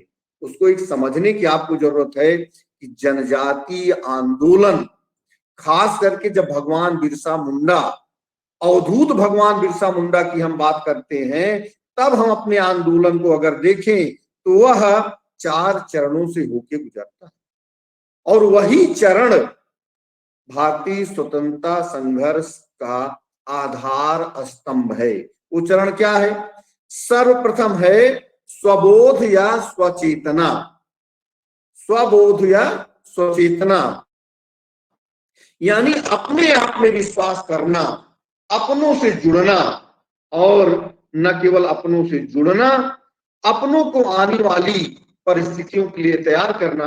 भगवान अवधूत भगवान बिरसा मुंडा जी के बारे में अगर आप पढ़ते हैं, चाहे लोकल साहित्य से पढ़ें, लोकल हिस्ट्री से पढ़ें, ट्राइबल हिस्ट्री से पढ़ें, या जो एक तरह से कहें साम्राज्यवादी इतिहास लेखन है, उससे कहीं से भी आप पढ़ेंगे तो आपको दिखेगा कि भारतवर्ष के वो इकलौते नायक हैं जिन्होंने अपनी क्षेत्र में जो उनका कार्य क्षेत्र था, जहां पर वो कार्य कर रहे थे, वहां सर्वप्रथम उन्होंने एक तरीके का स्वबोध जागृत करने का काम किया, एक स्व चेतना जागृत करने का काम किया। और यही स्वबोध, यही चेतना, क्योंकि वो भारतीय चैतन्य के प्रकाश में थी, क्योंकि वह हमारे मूल में थी, इसलिए वो इतना बलवती हुई, इसलिए वो धरती आबा हुए, इसलिए वो इतने ज्यादा, जिनको कहते हैं ना कि वो अप्रतिम जनसंचारक थे। अप्रतिम जनसंचारक क्यों हुए? क्योंकि वो मूल से जुड़े, उन्होंने मूल को समझा। क्योंकि अगर आपने उनका इतिहास पढ़ा होगा तो आपने देखा होगा कि माता पिता भी ईसाईयत ग्रहण कर चुके थे, तो बच्चा भी ईसाइयत में था, उनके भाई भी ईसाइयत में थी, उनकी बहनें भी ईसाइयत में थी, लेकिन उस ईसाइयत के रहते हुए भी 15 वर्ष की उम्र आते आते वह स्वबोध व चेतना क्रांति का रूप लेती है। हम लोग कई बार जनजातीय विद्रोह की बात करते हैं, इन शब्दों से बचने की जरूरत है। कोई विद्रोह नहीं था, वो क्रांति थी, वो रिवोल्ट नहीं था। इसको समझने की जरूरत है। ये शब्द साम्राज्यवादी इतिहास लेखन का शब्द है। ये विद्रोही उनके लिए हो सकते हैं, जनजाति हमारे विद्रोही नहीं है, हमारे हीरो हमारे नायक हैं। वो विद्रोही उनके लिए हो सकते हैं जो साम्राज्यवादी विचारधारा रखते हैं या साम्राज्यवादी ताकतें थी, चाहे अंग्रेज रहे हों या उस विचारधारा के दूसरे लोग रहे। हमें समझने की जरूरत है कि हमें विद्रोह शब्द से बचना। वो विद्रोही नहीं थे, वो विद्रोही अंग्रेजों के लिए हो सकते हैं, किसी और के लिए हो सकते हैं। हमारे वो नायक हैं, वो क्रांतिकारी थे, उन्होंने क्रांति किया था, आमूल परिवर्तन के लिए किया था। तो इस शब्द के बार बार मैं देख रहा हूं कि यहाँ भी प्रयोग चल रहा है, बाहर भी मैं बहुत सुनता हूँ, उससे हमें बचने की जरूरत है। दूसरा चरण जो आता है वो प्रतिरोध का आता है। जब आप अपने लोगों को तैयार कर लेते हैं फिर प्रतिरोध की तरफ बढ़ते हैं। अगर ठीक से आपने अवधूत भगवान बिरसा मुंडा जी को पढ़ा है या आगे पढ़ेंगे तो आप पाएंगे कि औपनिवेशिक सत्ता, ईसाई मिशनरीज, सेठ और साहूकार, ये तीन सबसे प्रबल प्रतिरोध इन्हीं तीनों से करना था। और इन तीनों के प्रतिरोध के लिए स्वबोध और स्वचेतना से, आत्मगौरव से, भारतीय चैतन्य के प्रकाश में इन्होंने अपने जनजाति बंधु भगिनी को तैयार किया और उनके द्वारा औपनिवेशिक सत्ता, ईसाई मिशनरीज और सेठ साहूकारों का विरोध प्रारंभ किया। और उसका एक बड़ा शानदार इतिहास है, उसकी अपनी एक स्ट्रेटजी है। इतिहास के विद्यार्थी होने के नाते जो लोग कहते हैं कि टूलगुमा पद्धति पढ़िए, बाबर की पद्धति पढ़िए, अकबर की पद्धति पढ़िए, अरे वो इसलिए कहते हैं उन्होंने भगवान बिरसा मुंडा जी के युद्ध नीति को पढ़ा ही नहीं है, इवन शिवाजी के युद्ध नीति को नहीं पढ़ा है। कहते हैं वो गोरिल्ला युद्ध लड़ते हैं, गोरिल्ला का गाना नहीं पता है क्योंकि उसको उन्होंने काम नहीं किया है। तो समस्या वहां खड़ी होती है कि जब आप वार स्ट्रेटजी आप गॉड बिरसा मुंडा पढ़िए, उनकी जो युद्ध नीति थी और भगवान बिरसा मुंडा की, तब आपको याद आएगा कि वो स्ट्रेटजी क्या थी। आप केवल इतना बताते हैं कैसे बाबर इतनी कम संख्या में आया, तुलगुमा पद्धति को अपनाया, एक सुरक्षित दस्ता रखा और लोधी कितनी बड़ी सेना को परास्त कर गया, कितने शक्तिशाली राजपूतों को परास्त कर गया। अरे कभी पढ़िए तो भैया युद्ध नीति जनजातियों की, कभी देखिए तो उनको बात शिकवा शिकायत से नहीं चलेगी। और मेरी तो सबसे बड़ी शिकायत जनजाति समाज के अपने भाई और बहनों से है, वो इस बात को लेकर है कि उनको और मुखर होकर सामने आना चाहिए, क्योंकि उन्होंने भारत को बनाया है, भारतीय संस्कृति का मूल वहां से रहा है। और अगर कहीं गलत लेखन हो रहा है तो उनको सबसे पहले आगे आना चाहिए, क्योंकि शिकायत से आगे कृत्य होता है, आपका कार्य बोलता है। जैसे मैंने कहा ना कि मैं भी शिकायत कर सकता था कि बिरसा मुंडा जी पे ठीक से काम नहीं हुआ, लेकिन उस शिकायत के पीछे कर्म किया और आपके सामने भगवान बिरसा मुंडा जी पर एक कृति है। मैं भी शिकायत कर सकता था कि पिछले 75 वर्षों में, 200 वर्षों में, 800 वर्षों में जनजाति नायकों को नहीं याद किया गया, लेकिन शिकायत नहीं किया। आपके सामने एक पुस्तक लेके आया, उनके बारे में लिख के लेके आया। और मैं बताऊं, मेरा जीवन तो समर्पित है मान्यवर, ताउम्र मैं इसी विषय पर काम करने वाला हूं और शायद उम्र के अंतिम पड़ाव तक पहुंचते पहुंचते जनजाति इतिहास एक नया आयाम पाएगा, क्योंकि मैंने अपने को समर्पित कर दिया उसी लोकल हिस्ट्री, ट्राइबल हिस्ट्री में, और उन्हीं के बीच जीना, उन्हीं के बीच काम करने के लिए। तो बताने का आशय ये है कि आपको स्ट्रेटजी को पढ़ना और समझना पड़ेगा। उन ईसाई मिशनरीज को कैसे, अगर एक आप लोगों को जानकारी होगी अभी विश्व जनजातियों का कितना बड़ा योगदान है। अभी हमारे देश में 2 विश्वविद्यालयों को शिक्षा मंत्रालय और यूजीसी तरफ से चेयर मिली हुई है। उसमें एक गहिरा गुरु चेयर मिली, वो दिल्ली विश्वविद्यालय को मिली, और महिमा चेयर मिली हुई है हमारे विश्वविद्यालय को। उसका मैं चेयर प्रोफेसर भी हूं। और मैं बताऊं कि उन जनजाति समाज का कितना बड़ा योगदान है, आप कल्पना नहीं कर सकते कि उड़ीसा, झारखंड और छत्तीसगढ़ में अगर ईसाई मिशनरीज फेल हुई हैं और लाखों लाख करोड़ों लोगों का धर्म परिवर्तन रुका है तो महिमा धर्म और भीमा बोई जैसे संतों की वजह से रुका, उनके साहित्य की वजह से रुका हुआ है। क्योंकि उस पे भी अपनी एक पुस्तक आ रही है, महिमा धर्म पर हम लोग काम कर रहे हैं, चेयर हमारे यहाँ काम कर रही है। तो जनजातीय समाज का तो इतना बड़ा योगदान है, जो मैंने कहा ना एक शब्द यूज किया अकल्पनीय, वो शब्द जैसे नहीं यूज किया क्योंकि हमारे स्मरण में ही नहीं है। साहित्य होंगे क्योंकि हमने काम नहीं किया है।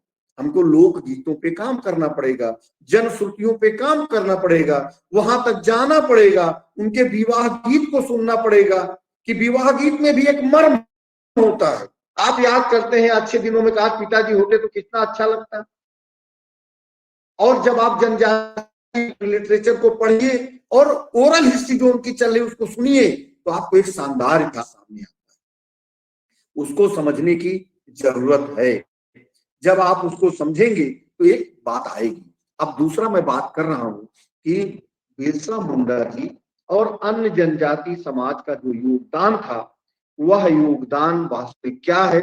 वह योगदान ये है कि आज जिस सांस्कृतिक राष्ट्रवाद की हम बात कर रहे हैं या स्वावलंबी भारत की बात कर रहे हैं, अरे भैया स्वावलंबन जनजातीय समाज से ज्यादा आपको कहां मिलेगा? आज आप मुख्य धारा में लाने की बात कर रहे हैं, मुख्य धारा का पहले अध्ययन तो कर लीजिए। अरे उनकी एक संपूर्ण संस्कृति है, कभी जाइए तो उनके बीच काम तो करिए, उनको सुनिए तो। कितने हॉस्पिटल आपने अब तक आजादी के बाद जनजातीय क्षेत्र में खोले हैं या जनजातीय आजादी के पहले अंग्रेजों ने खोले थे? कितने स्कूल कॉलेज आपने खोले थे? कितना उनको अच्छे भाव से आपने जोड़ा था? कितनी कनेक्टिविटी उनसे थी? तो दुनिया चलती कैसे थी हजारों वर्षों से? वह स्वयं एक स्वावलंबन का इससे बड़ा प्रतीक क्या होगा? और आप इतिहास से सीखना यही तो समझना है। आप इसको बिल्कुल अन्यथा लीजिए। मैं एक उदाहरण देने जा रहा हूं अपने आदरणीय प्रधानमंत्री जी का, नरेंद्र मोदी जी का। अभी मार्च में लॉकडाउन आया 20 में, और तब से लेके आज तक इस देश की 85 करोड़ आबादी को मुफ्त राशन मिल रहा है। क्यों मिल रहा है? उनसे टैक्स क्यों नहीं लिया जा रहा है? अरे यही विरोध तो भगवान बिरसा मुंडा का था अंग्रेजों से। यही विरोध तो था कि आप उस समय के पड़े हुए अकाल को पढ़िए। उसी अकाल पर उन्होंने कहा कभी हम टैक्स देने की स्थिति में नहीं है, लेकिन अंग्रेजों को टैक्स चाहिए। तो जनजातीय इतिहास की दो बातें मैं आपको बड़ी काम की बता रहा हूं। कभी भी जनजातीय अध्ययन करिएगा, दो बातें बहुत काम की आपकी आएंगी। पहला, जनजाति आपका बड़ा सम्मान करता है। जनजातीय समाज भारतीय संस्कृति का आधार है। जनजातीय समाज अपने आप में बहुत शिष्ट, सरल और संस्कारी होते हैं, लेकिन जब मामला उनके अस्तित्व पे आता है, मान सम्मान का आता है ना, उनसे बड़ा प्रतिरोध आज तक दुनिया के इतिहास में कहीं नहीं हुआ है। आप तांटाविल को पढ़िए तो, आप दूसरे नायकों को पढ़िए तो, आप जलियांवाला बाग पढ़ते हैं जहां जनरल डायर ने बिना बताए गोली चली, कितने लोग मारे गए। यहाँ तो मनगढ़ पूरा आंदोलन आप पढ़ते हैं ना, कई दिनों से तोप चढ़ाते हुए चेतावनी दी जा रही थी जनजातियों को, हट जाओ नहीं तो मारे जाओगे। गणना नहीं, अंग्रेज बताता 1700 मारे गए, गणना कितने की रही वो भी अकल्पनीय शब्द है। ये जानते हुए हम मारे जाएंगे, वो लड़े, अपनी अस्मिता के लिए लड़े। तो भारत का इतिहास जनजातीय समाज के बिना कहाँ संभव है? एक शानदार इतिहास है, उसको अपने को समझने की जरूरत है, उस स्ट्रेटजी को समझने की जरूरत है। तो ऐसे अनंत चीजें हैं। मैं बात मेरे पास बहुत है, क्योंकि मैं जीता हूं ट्राइबल हिस्ट्री को, काम करता हूं उस विषय पर, कुछ प्रमाण आपके समक्ष भी रखे, और आगे कभी अवसर मिलेगा मैं बात करूंगा। मैं अपने को सौभाग्यशाली मानता हूं कि दो माँ सरस्वती के दो उपासक आदरणीय कुलपति राजकुमार आचार्य जी और आदरणीय श्री प्रकाश मणि त्रिपाठी जी का सानिध्य मिला। मैं आप दोनों लोगों को अपना प्रणाम पुनः प्रेषित करता हूं, और कभी अवसर मिला तो चरण छू के आशीर्वाद लूंगा। आपकी तपस्या से परिचित हूं, आपकी विद्वता से अभिभूत हूं सर, और वहीं से चाहूंगा कि आपका आशीर्वाद मिले, यह कार्य हम आगे और बढ़ाते रहें। जो मैं समझता हूं कि अब मैं अपनी वाणी को विराम देता हूं, फिर कभी अवसर मिलेगा तो फिर आप सबसे आशीर्वाद लूंगा। बहुत बहुत प्रणाम, धन्यवाद आप सभी को। बहुत बहुत धन्यवाद प्रोफेसर प्रवीण मिश्रा जी। आपने जनजाति इतिहास पर एक विस्तृत दृष्टि डाली जिससे हम सभी लाभान्वित हुए। निश्चित ही आपने ट्राइबल हिस्ट्री पे अपने को समर्पित कर दिया है। इससे छत्तीसगढ़ में ही नहीं, आपकी पूरे भारत के जनजातीय इतिहास पर निश्चित ही एक महत्वपूर्ण काम होगा जो कि मील का पत्थर साबित होगा। मैं जानता था, मुझे व्यक्तिगत तौर पे जानकारी थी कि आपने बिरसा मुंडा जी के ऊपर एक पुस्तक का लेखन गुरु घासीदास केंद्रीय विश्वविद्यालय ने किया है और उसका विमोचन माननीय राष्ट्रपति मुर्मू जी के हाथों से हुआ है।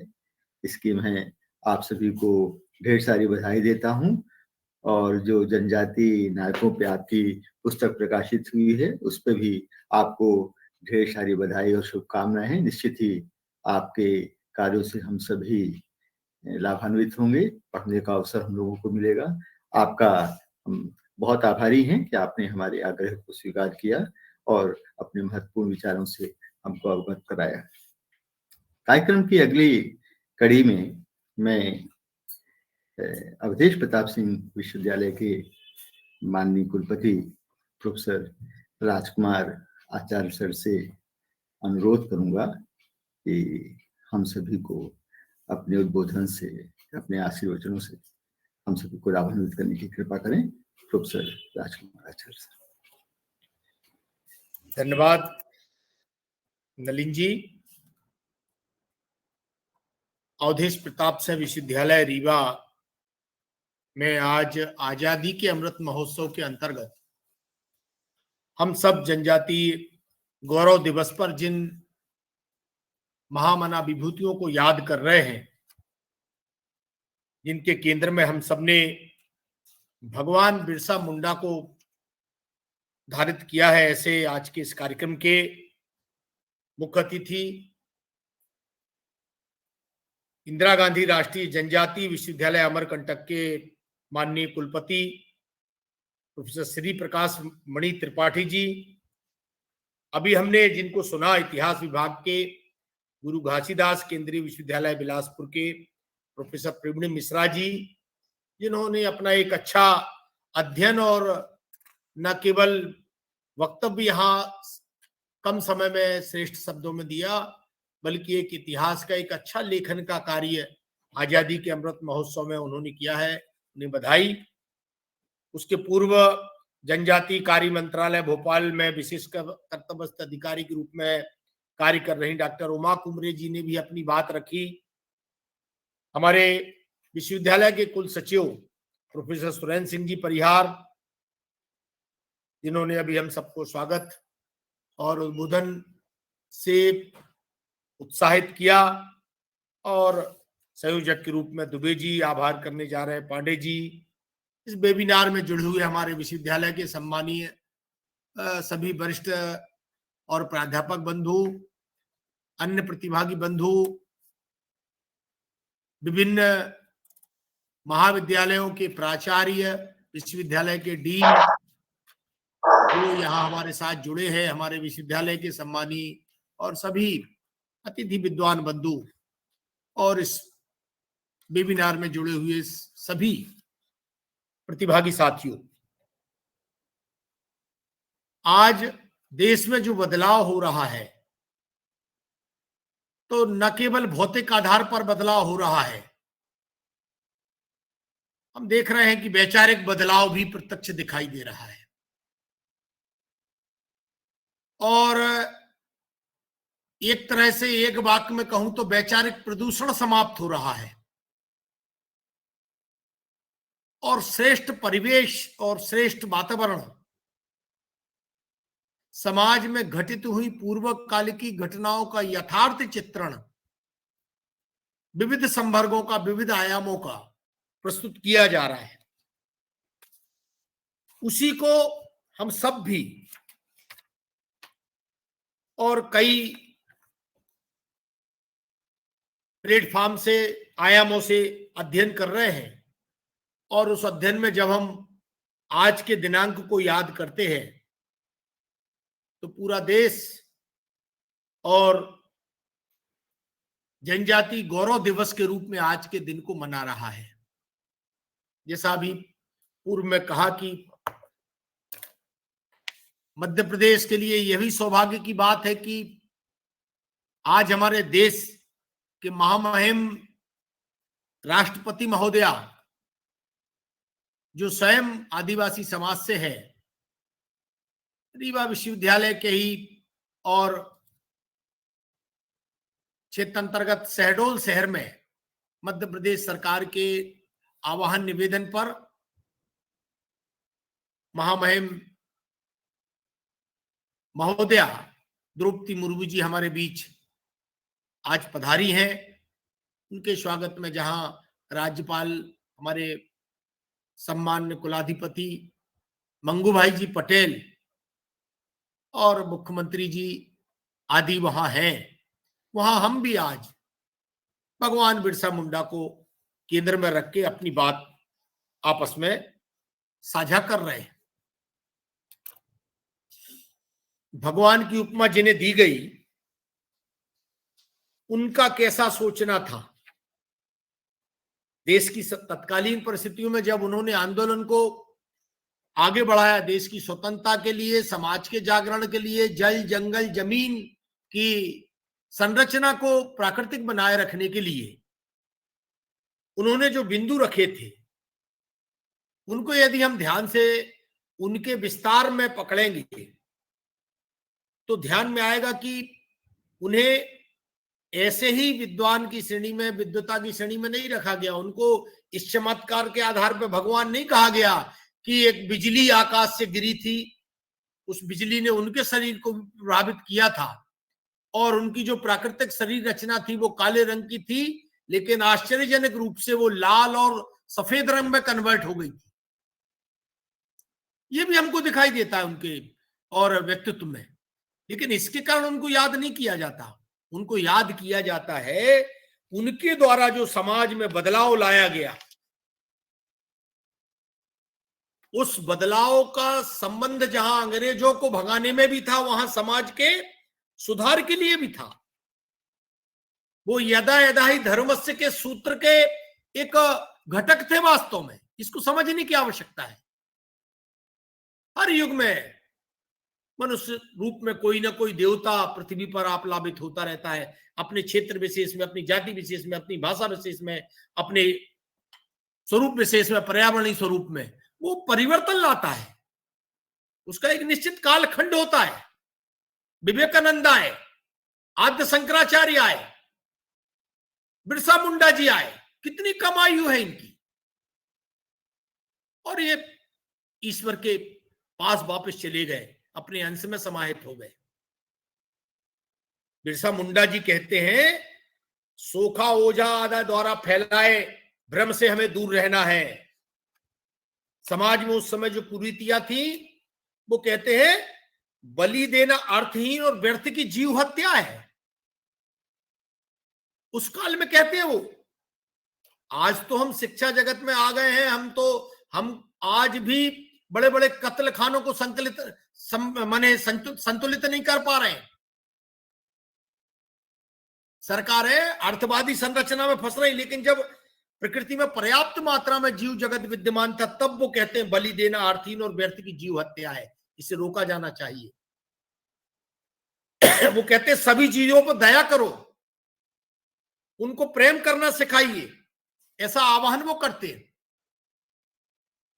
ये उन्होंने अपने समाज को और सकल समाज को अंधविश्वास और ईसाई धर्मांतरण के कुचक्र से बचाने के लिए सुधारवादी आंदोलन चलाया।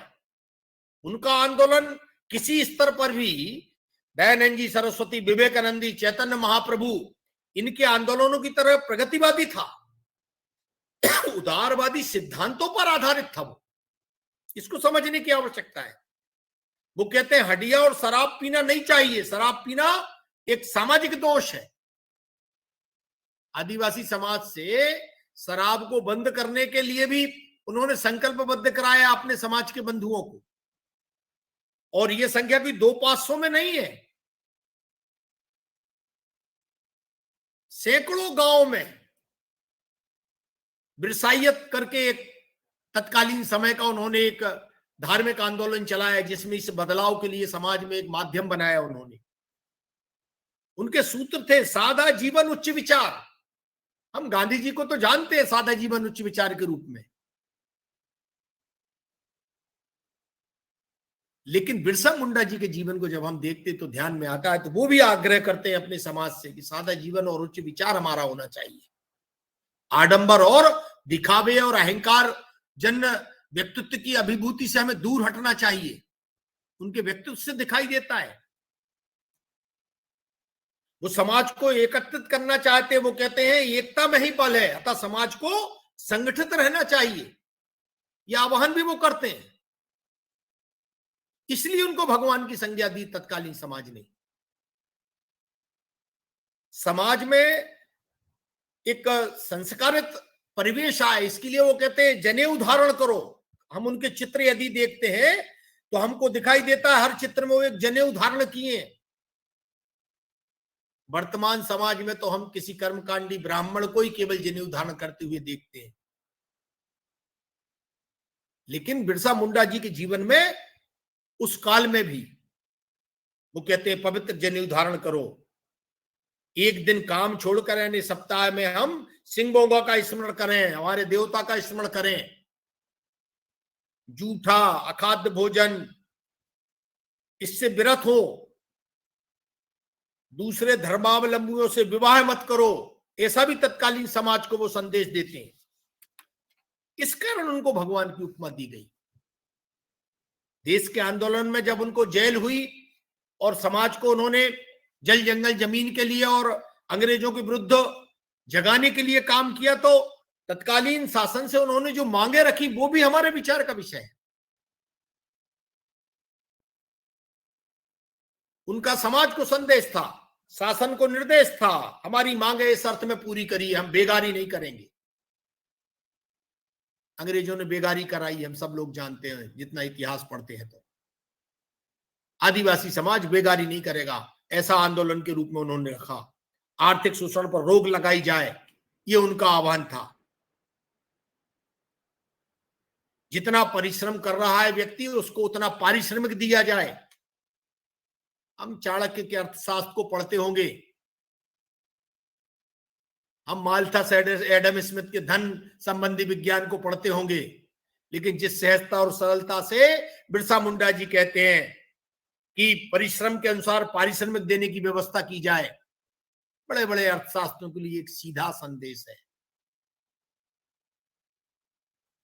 पीड़ित वनवासियों के लिए सरकार कानून बनाए, ये उनका आह्वान था, ये उनकी मांगे थी, जिससे अंग्रेज चौंकते थे। अन्य वर्गों के समाज समान ही वनवासियों को सुविधाएं दी जाए, ये आह्वान वो करते थे।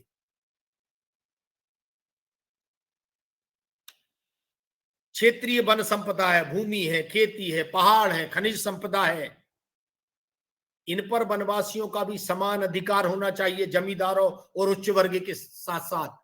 ये निवेदन वो किया करते थे, ये आह्वान वो किया करते थे, ये मांगे उन शासन के सामने, अंग्रेजों के सामने वो रखते थे। भूमि को लगान मुक्त करने की बात उन्होंने कही। वनवासी महिलाओं को सम्मान और सुरक्षा हेतु सरकार कानून बनाए।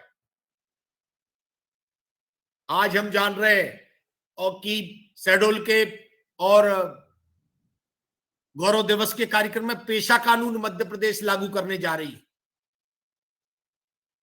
बिरसा मुंडा जी इसी पेशा कानून में जो बातें हैं वो सब उन्हीं बातों को बिरसा मुंडा जी उस जमाने में कहते थे, जिनको जोड़ा गया।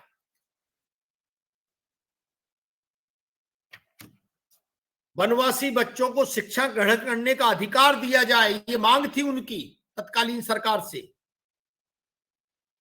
मंदिर और अन्य धार्मिक स्थलों पर जाने की स्वतंत्रता दी जाए।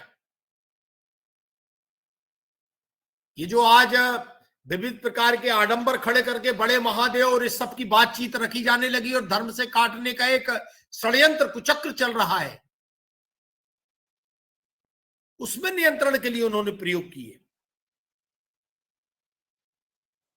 बहुत खुले आधार पर उन्होंने कहा ईसाई मिशनरियों पर प्रतिबंध लगना चाहिए, वनवासियों की धर्मांतरण पर रोक लगना चाहिए, ये उन्होंने कहा। अभी पिछले हफ्ते हम देश में जब पढ़ रहे थे तो सुप्रीम कोर्ट ने इस पर आपत्ति आज लगाई है कि ये धर्मांतरण की प्रक्रिया बंद होनी चाहिए, राष्ट्र समाज का इससे नुकसान है, केंद्र सरकार से जवाब मांगा है। बिरसा मुंडा जी उस समय कहते थे कि ईसाई मिशनरी और अंग्रेज अलग नहीं है, ये दोनों एक ही हैं, इसको रोका जाना चाहिए। वनवासियों के साथ जो अछूत जैसा व्यवहार हो रहा है, इस पर नियंत्रण होना चाहिए। ऐसी सारी बातें उन्होंने रखी हैं। तो इनको जब हम आज पढ़ते हैं, जब हम आज देखते हैं, तो ध्यान में आता है कि निश्चित प्रकृति अपने स्तर पर काम करती है और प्रकृति के अपने स्तर पर काम करने की इस विचार श्रृंखला में वो हर स्टेप किसी न किसी व्यक्तित्व के माध्यम से, किसी और परमात्मा अंश के माध्यम से समाज के सामने उसको प्रकटित कराती है, धारित कराती है और आगे बढ़ने के लिए मार्ग प्रशस्त करती है। ऐसा हमें जनजाति समाज के आज गौरव दिवस पर स्मरण करने का अवसर आता है। अनेकों बंधुओं ने देश के हर क्षेत्र में, आदिवासी समाज ने और अपना बलिदान किया है। उमा जी ने जैसा शंकर साय और संग्राम साय का बताया, रानी दुर्गावती को हम सब जानते हैं, मध्य प्रदेश के रहने वाले लोग हैं, रानी लक्ष्मीबाई को हम जानते हैं। इन सबने राष्ट्र के लिए अपने जीवन को समर्पित किया है। कृतज्ञ राष्ट्र आज इनको याद कर रहा है, ये गौरव की बात है। हम अपने जनजाति बंधुओं के प्रति, उस समाज में आए हुए ये देवतुल्य और हुतात्माओं के प्रति अत्यंत विनम्रता के साथ अपनी श्रद्धांजलि समर्पित करते हैं और इस बात का गौरव करते हैं कि भारत विविध जनजातियों में, समाजों में और जातियों में, भाषाओं में जीने वाला राष्ट्र अपनी एकता और अखंडता के लिए न केवल वर्तमान में, अनादिकाल से, जब से यह प्रकृति विद्यमान है जीव जगत में, जब से भारतीय संरचना का निर्माण है, तब से इसकी जागृति है, मैं ऐसा मानता हूं। अपनी बात को यहीं और विराम देते हुए जिन बंधुओं ने आज के इस कार्यक्रम में अपनी सहभागिता दी है, उनको मैं बहुत अभिनंदन करता हूं। और हम आगे हमारे साथ जुड़े सिद्धे त्रिपाठी जी, कुलपति जनजाति अमरकंटक जी को हम सुनने के लिए आगे बढ़ेंगे। मैं संयोजक दुबे जी से आग्रह करूंगा कि उनको आमंत्रित करने का कष्ट करें। बहुत बहुत धन्यवाद माननीय कुलपति जी, आपका आशीर्वचन प्राप्त हुआ हम सभी के लिए। मैं आज इस कार्यक्रम के मुख्य अतिथि इंदिरा गांधी राष्ट्रीय जनजाति विश्वविद्यालय अमरकंटक के माननीय कुलपति प्रोफेसर श्री प्रकाश मणि त्रिपाठी जी को सादर आमंत्रित करना चाहूँगा कि वो अपने मुख्य अतिथि की आसंदी से हम सभी को आशीर्वचनों से लाभान्वित करें। उनके उद्बोधन के पूर्व मैं सभी सहभागियों के सामने माननीय कुलपति श्री प्रकाश मणि त्रिपाठी जी का एक संक्षिप्त परिचय आप सभी के सामने रखना चाहूँगा। प्रोफेसर त्रिपाठी जी लगभग 40 वर्षों से अधिक का शिक्षण अनुभव उनके पास है। आपके मार्गदर्शन में 26 शोधार्थियों ने पीएचडी की उपाधि प्राप्त की है। आप राजनीति विज्ञान विषय के ख्याति लब्ध विचारक एवं लेखक हैं। आप अंतर्राष्ट्रीय राजनीति एवं भारत सरकार और राजनीति विषय के विशेषज्ञ हैं। आपकी 28 से अधिक पुस्तकें प्रकाशित हैं जो कि राजनीति विज्ञान, शिक्षा एवं समाज के विभिन्न आयामों पर केंद्रित हैं। आपके विभिन्न शोध पत्रिकाओं में लगभग 6 दर्जन से भी अधिक शोध पत्रों का प्रकाशन हुआ है। आपने 100 से अधिक राष्ट्रीय एवं अंतर्राष्ट्रीय संगोष्ठियों और सम्मेलनों में अपनी सक्रिय सहभागिता की है। इसके साथ ही लगभग 180 ऑनलाइन विभिन्न वेबिनार में अपने विशेष व्याख्यान देकर सभी को लाभान्वित किया है।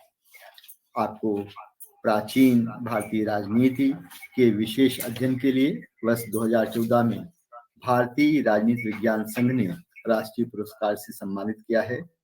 वर्ष 2018 में उत्तर प्रदेश हिंदी संस्थान द्वारा प्रतिष्ठित गणेश शंकर विद्यार्थी पुरस्कार से आपको सम्मानित किया गया है। वर्ष 2020 में मुंबई की साहित्यिक सांस्कृतिक संस्था द्वारा शिक्षाविद सम्मान से आपको सम्मानित किया गया है। शिक्षा जगत में शिक्षा में असाधारण उपलब्धि हेतु आपको लीडरशिप पुरस्कार से भी सम्मानित किया गया है। आपने ऑस्ट्रेलिया में आयोजित 25वीं अंतर्राष्ट्रीय राजनीति संघ के विश्व कांग्रेस में हिस्सेदारी की है और वैश्वीकरण और सतत विकास एक नए प्रतिमान की खोज विषय पर पैनल चेयर के रूप में भागीदारी की है। आप अंतर्राष्ट्रीय राजनीति संघ, राष्ट्रीय विज्ञान परिषद, भारतीय राजनीति संघ, भारतीय लोक प्रशासन संस्थान, Indian society of Gandhian studies एवं नागरिक प्रचारणी सभा के आजीवन सदस्य हैं। आप कई शोध पत्रिकाओं के संपादकीय सलाहकार बोर्ड के मार्गदर्शक हैं। अवधेश प्रताप सिंह विश्वविद्यालय रीवा आपको मुख्य अतिथि के रूप में पाकर गौरवान्वित है।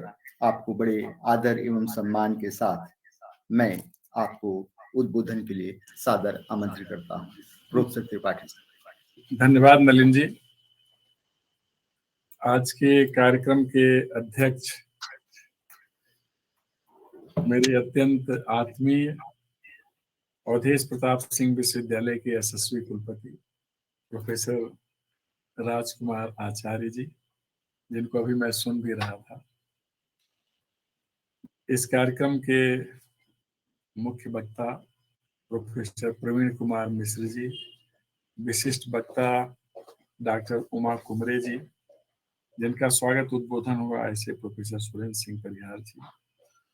बाद में बोलेंगे प्रोफेसर अतुल पांडे जी, जो इस डिजिटल प्लेटफॉर्म पर द्रष्टव्य अन्य सभी महानुभाव, जो लोग भी अवधेश प्रताप सिंह विश्वविद्यालय द्वारा आयोजित जनजातीय गौरव दिवस पर स्वतंत्रता आंदोलन में जनजातीय नायक बिरसा मुंडा एवं समाज का योगदान विषय के कार्यक्रम में प्रतिभाग कर रहे हैं, सुन रहे अथवा देख रहे हैं, वे सभी महानुभाव।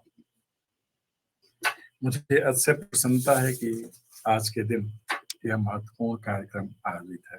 सर्वप्रथम आप सभी को जनजातीय गौरव दिवस की बधाई और वीर बिरसा, धरती आबा, पुनर्जागरण के अग्रदूत, असाधारण लोकनायक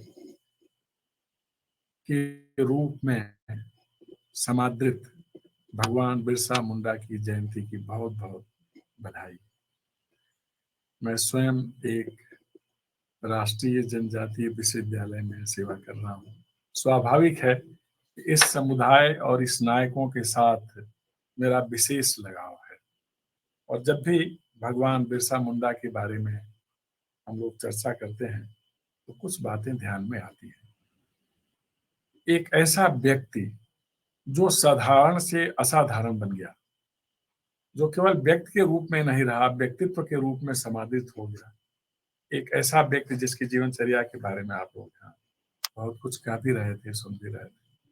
तो एक ही साथ समाज सुधारक हो, पहला कार्य भगवान बिरसा मुंडा ने युवा काल में, जिनकी पूरी आयु 25 वर्ष से ज्यादा नहीं थी, इस 25 वर्ष में ही इन्होंने वह काम कर दिया जो तत्कालीन समाज, वर्तमान समाज और आने वाली पीढ़ियां आदर के साथ स्मरण करेंगी और सिद्ध होती रहेंगी।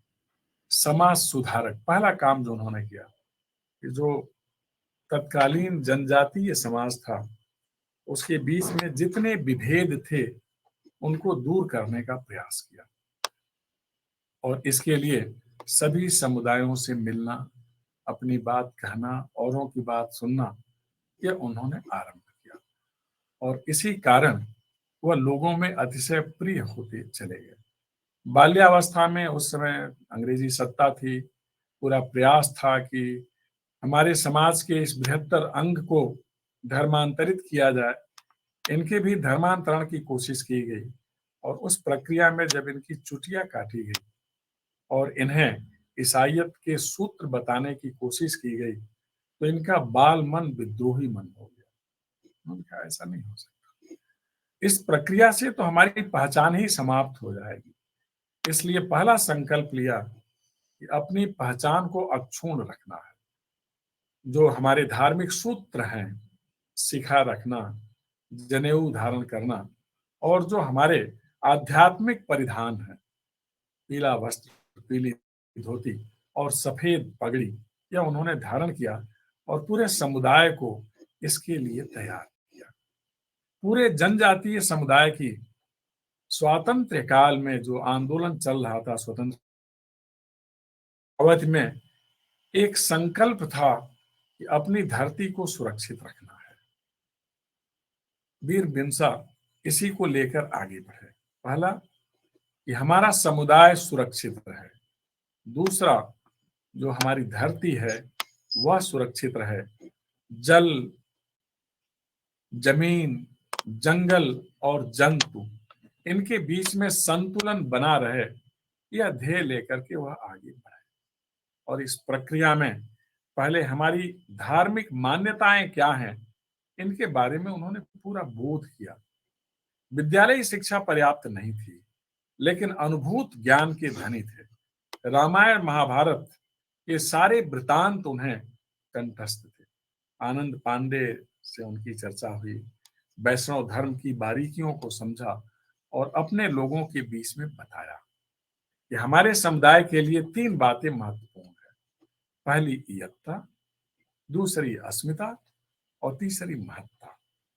हमारा अस्तित्व बने रहना चाहिए, हमारी पहचान सुरक्षित रखनी चाहिए और समाज के बृहत्तर दायित्वों के निर्वहन में और राष्ट्र के उन्नयन में हमारे योगदान की महत्ता स्वीकार की जानी चाहिए।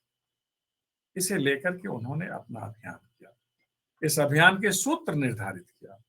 पहला था जागृति। लोगों को जागृत करना था कि जो विदेशी सत्ता है और जो मिशनरियां हैं, इनका एक ही ध्येय है कि भारत के बृहत्तर समाज को ईसाई धर्म से शिक्षित दीक्षित कर देना और इनकी मानसिकता को सदा सदा के लिए अविकसित करना, अर्थात ब्रिटिश सत्ता का अनुगमन करने के लिए विवश कर देना। हिंदुस्तान तो ऋषि कृषि परंपरा का देश है, आध्यात्मिक लोगों का देश है, इसलिए उन्होंने श्रम और धर्म दोनों को साथ लेकर चलने का विधान किया। और पहला काम उन्होंने किया कि अपने लोगों को बताया कि जो अंग्रेजों का प्रतिनिधि बनकर बाहर से आए हुए लोग हैं, 2 श्रेणी के, व्यवसायी और जागीरदार, और दूसरे मिशनरी, इनसे हमें सतर्क रहना है। क्योंकि जो व्यवसायी हैं, जो जागीरदार हैं, जो बाहरी हैं, देखो वो हमारी जमीन, हमारे जंगल पर अपना प्रभुत्व करना चाहते हैं, और जो मिशनरी में लगे हुए लोग हैं, जो पादरी हैं, वह हमारे धर्म से हमको विरत करना चाहते हैं। इनसे हमें सतर्क रहना है। अंग्रेज और मिशनरी ये दोनों एक ही हैं।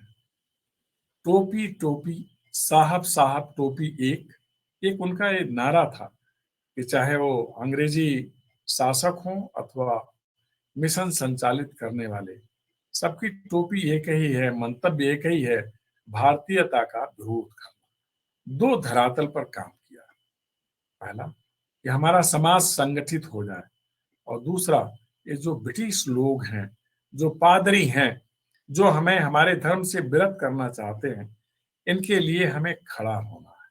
तो जागृति के बाद वह था समन्वय, सहयोग और संगठन तैयार करना। इसके बाद फिर संघर्ष करना और स्वतंत्रता की अलख को जगाना। और एक नारा दिया कि धरती हमारी है, राज भी हमारा होगा। अबुआ दिसोमरे अबुआ राज, यह धरती हमारी है, राज भी हमारा होगा।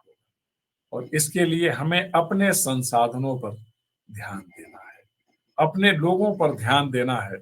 संसाधन और शस्त्र हमारे पास तीर धनुष है, हमारी एकता है, हमारे संघर्ष करने की क्षमता है, यह हमारी सामर्थ्य है। इसके बल पर हमें आगे बढ़ना है और जो महारानी का राज है इसको खत्म कर देना है। इसके लिए भी सूत्र दिया, महारानी राजतंदु जाना, ओरो अबुआ राज एते आना। महारानी का शासन चला जाएगा और हम लोगों का शासन होगा। तो 1942 में भारत छोड़ो आंदोलन बाद में हुआ, उसका सूत्र तो पहले ही भगवान बिरसा मुंडा ने दे दिया।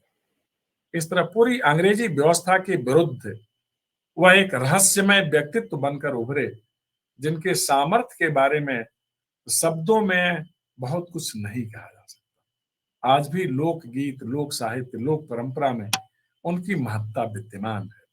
क्या क्या थे? धार्मिक उपदेश देने वाले, जिनके पास रामायण महाभारत की सूक्तियां थी, जिनके पास यह बताने का बोध था कि जो पीताम्बर है भगवान कृष्ण का वस्त्र है, जो धवल टोपी है हमारी राजनीतिक शुचिता का द्योतक है। इसको लेकर के हमें आगे बढ़ना है। तीर धनुष रामायण काल से लेकर और आज तक इसकी अपनी एक विशिष्ट विधा है। आप सभी ने देखा होगा कि बाण पर हम किसका संधान करते हैं और किसी विशेष शक्ति का ध्यान करने के बाद लक्ष्य की प्राप्ति करते हैं। यही काम भगवान बिरसा मुंडा ने किया। उन्हें वनस्पतियों से, जीवों से, जंतुओं से, नदियों से इतना अधिक लगाव था कि उन्हें केवल आध्यात्मिक शक्ति से ही संपृक्त होने की ही बात नहीं थी, वह पूरे वनस्पति जगत के ज्ञाता थे। किस वनस्पति में कौन सी औषधि है इसके बारे में उन्हें पूर्ण ज्ञान था। एक प्रसंग आता है, चेचक महामारी के अनंतर एक गांव में जब कोई प्रवेश नहीं करता था तो भगवान बिरसा मुंडा निर्भीक होकर जाते थे और चेचक से पीड़ित लोगों का निदान करते थे। बाद में बात सबको विदित हो गई कि उनके हाथ में अद्भुत शक्ति है। या किसी भी पेड़ की कोई भी पत्ती पकड़ करके किसी दुखी व्यक्ति के शरीर पर, पीड़ित व्यक्ति के शरीर पर रख देते थे, वह तत्क्षण ठीक हो जाता। और यह चमत्कारिक शक्ति धीरे धीरे उनकी ख्याति पूरे पहाड़ पर, पूरे अरण्य क्षेत्र में इतना ज्यादा विस्तीर्ण कर दी कि अंग्रेजी व्यवस्था विचलित हो उठी। यह केवल एक संगठन करता नहीं है, यह समाज का सुधार करने वाला ही नहीं है, आध्यात्मिक शक्तियों से परिपूर्ण व्यक्ति नहीं है। इसके पास चिकित्सा शास्त्र का अद्भुत ज्ञान है और यह व्यक्ति जब खड़ा होता है तो इसके पीछे हमारा बृहत्तर समाज खड़ा होता है। इसलिए इसे पकड़ने की कोशिश करनी चाहिए। और फिर इन्हें पकड़ने के ढेर सारे अभियान चलने लगे। आप इनकी सामर्थ्य का अंदाजा करिए कि ब्रिटिश व्यवस्था पर यह कितने अधिक हमलावर थे कि कई बार उनके सैनिक पराभूत होकर भागते रहे और पहाड़ पर पहुंच बनाने में वह विफल होते रहे। जितने मिशनरी व्यवस्था से लगे हुए लोग थे सबने पहाड़ छोड़ दिया। अंग्रेजों को विशेष प्रयास करना पड़ा, कई प्रकार की सेना यहाँ लानी पड़ी, लेकिन फिर भी सफलता नहीं मिली, क्योंकि वीर बिरसा में एक अद्भुत शक्ति आ गई। तेजी से दौड़ते हुए पेड़ों पर चढ़ जाना, छलांग लगाकर नदियों में कूद जाना और धरा में जो पहाड़ के गह्वर हैं इनके बीच में छिप जाना।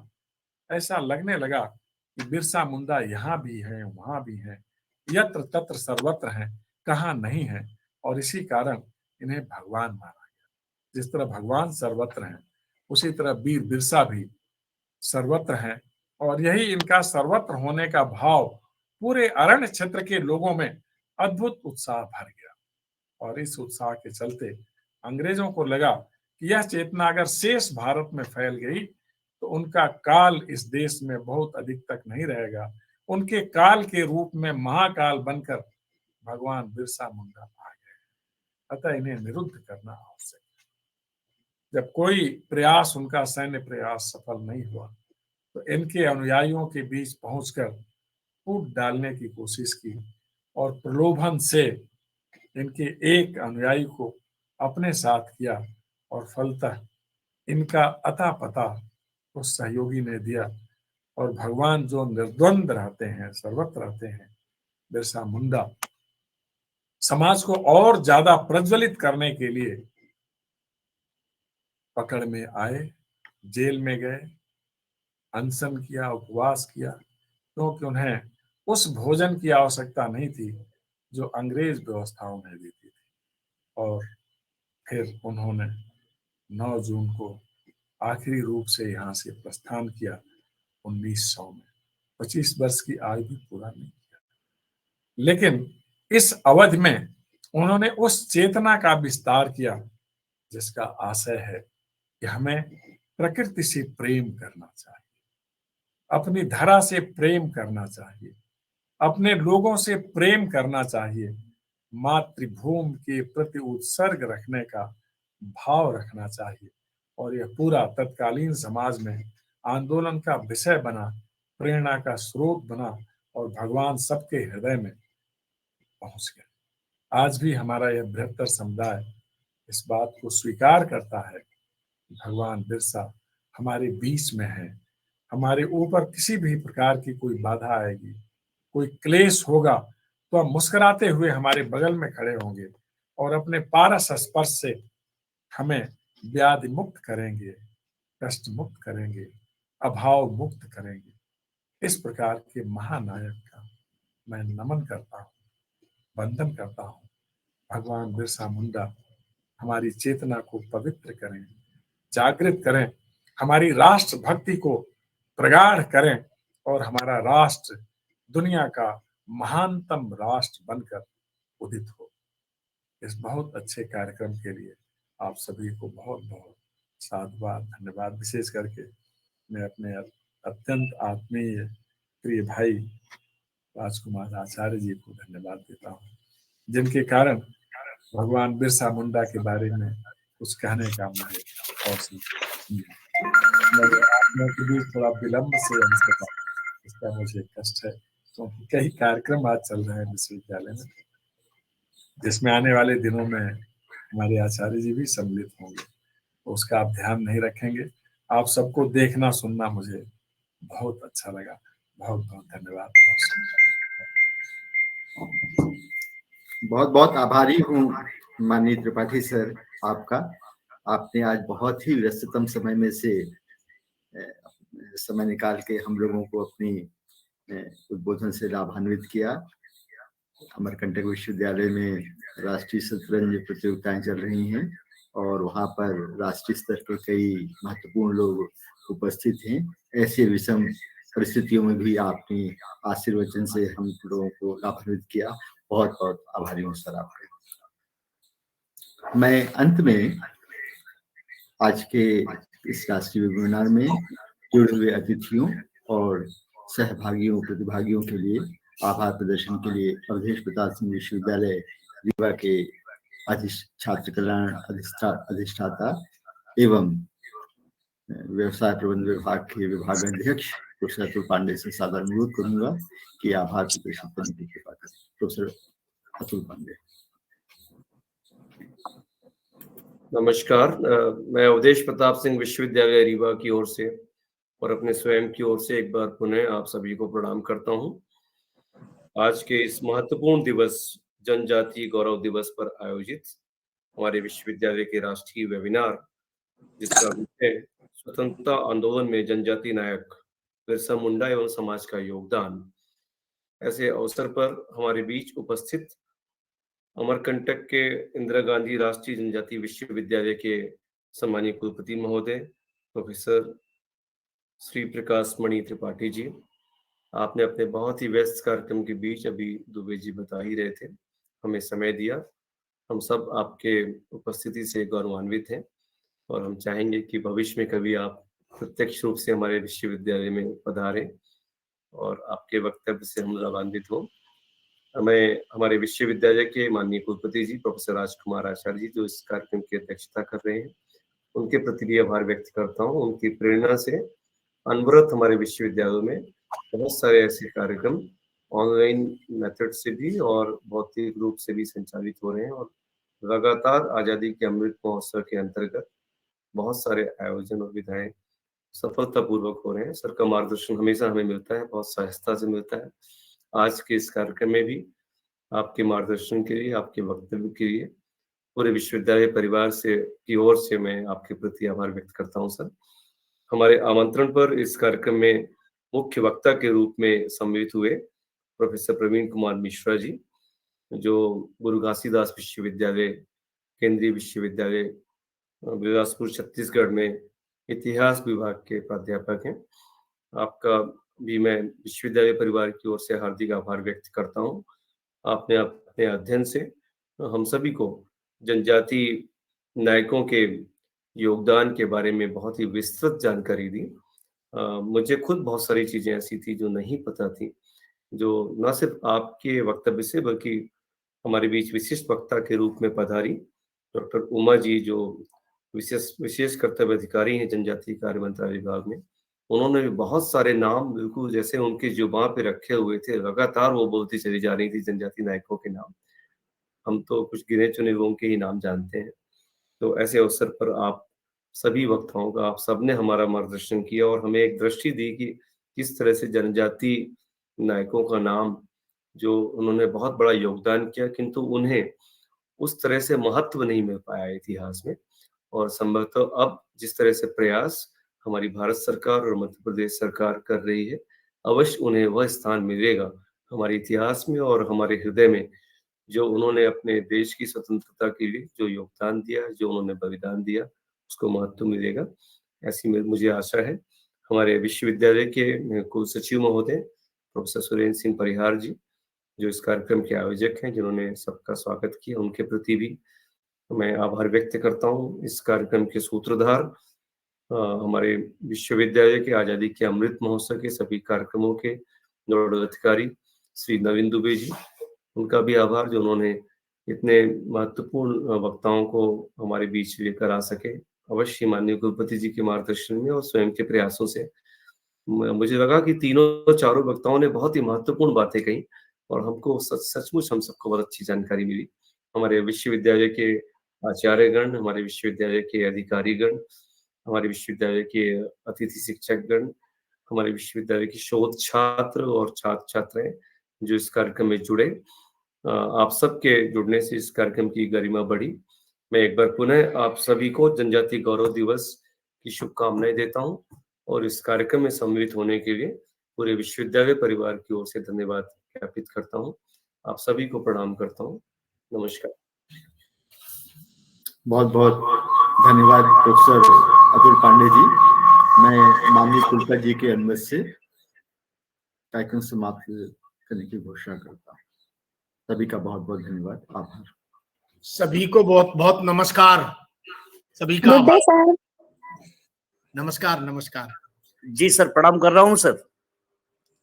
सर प्रणाम।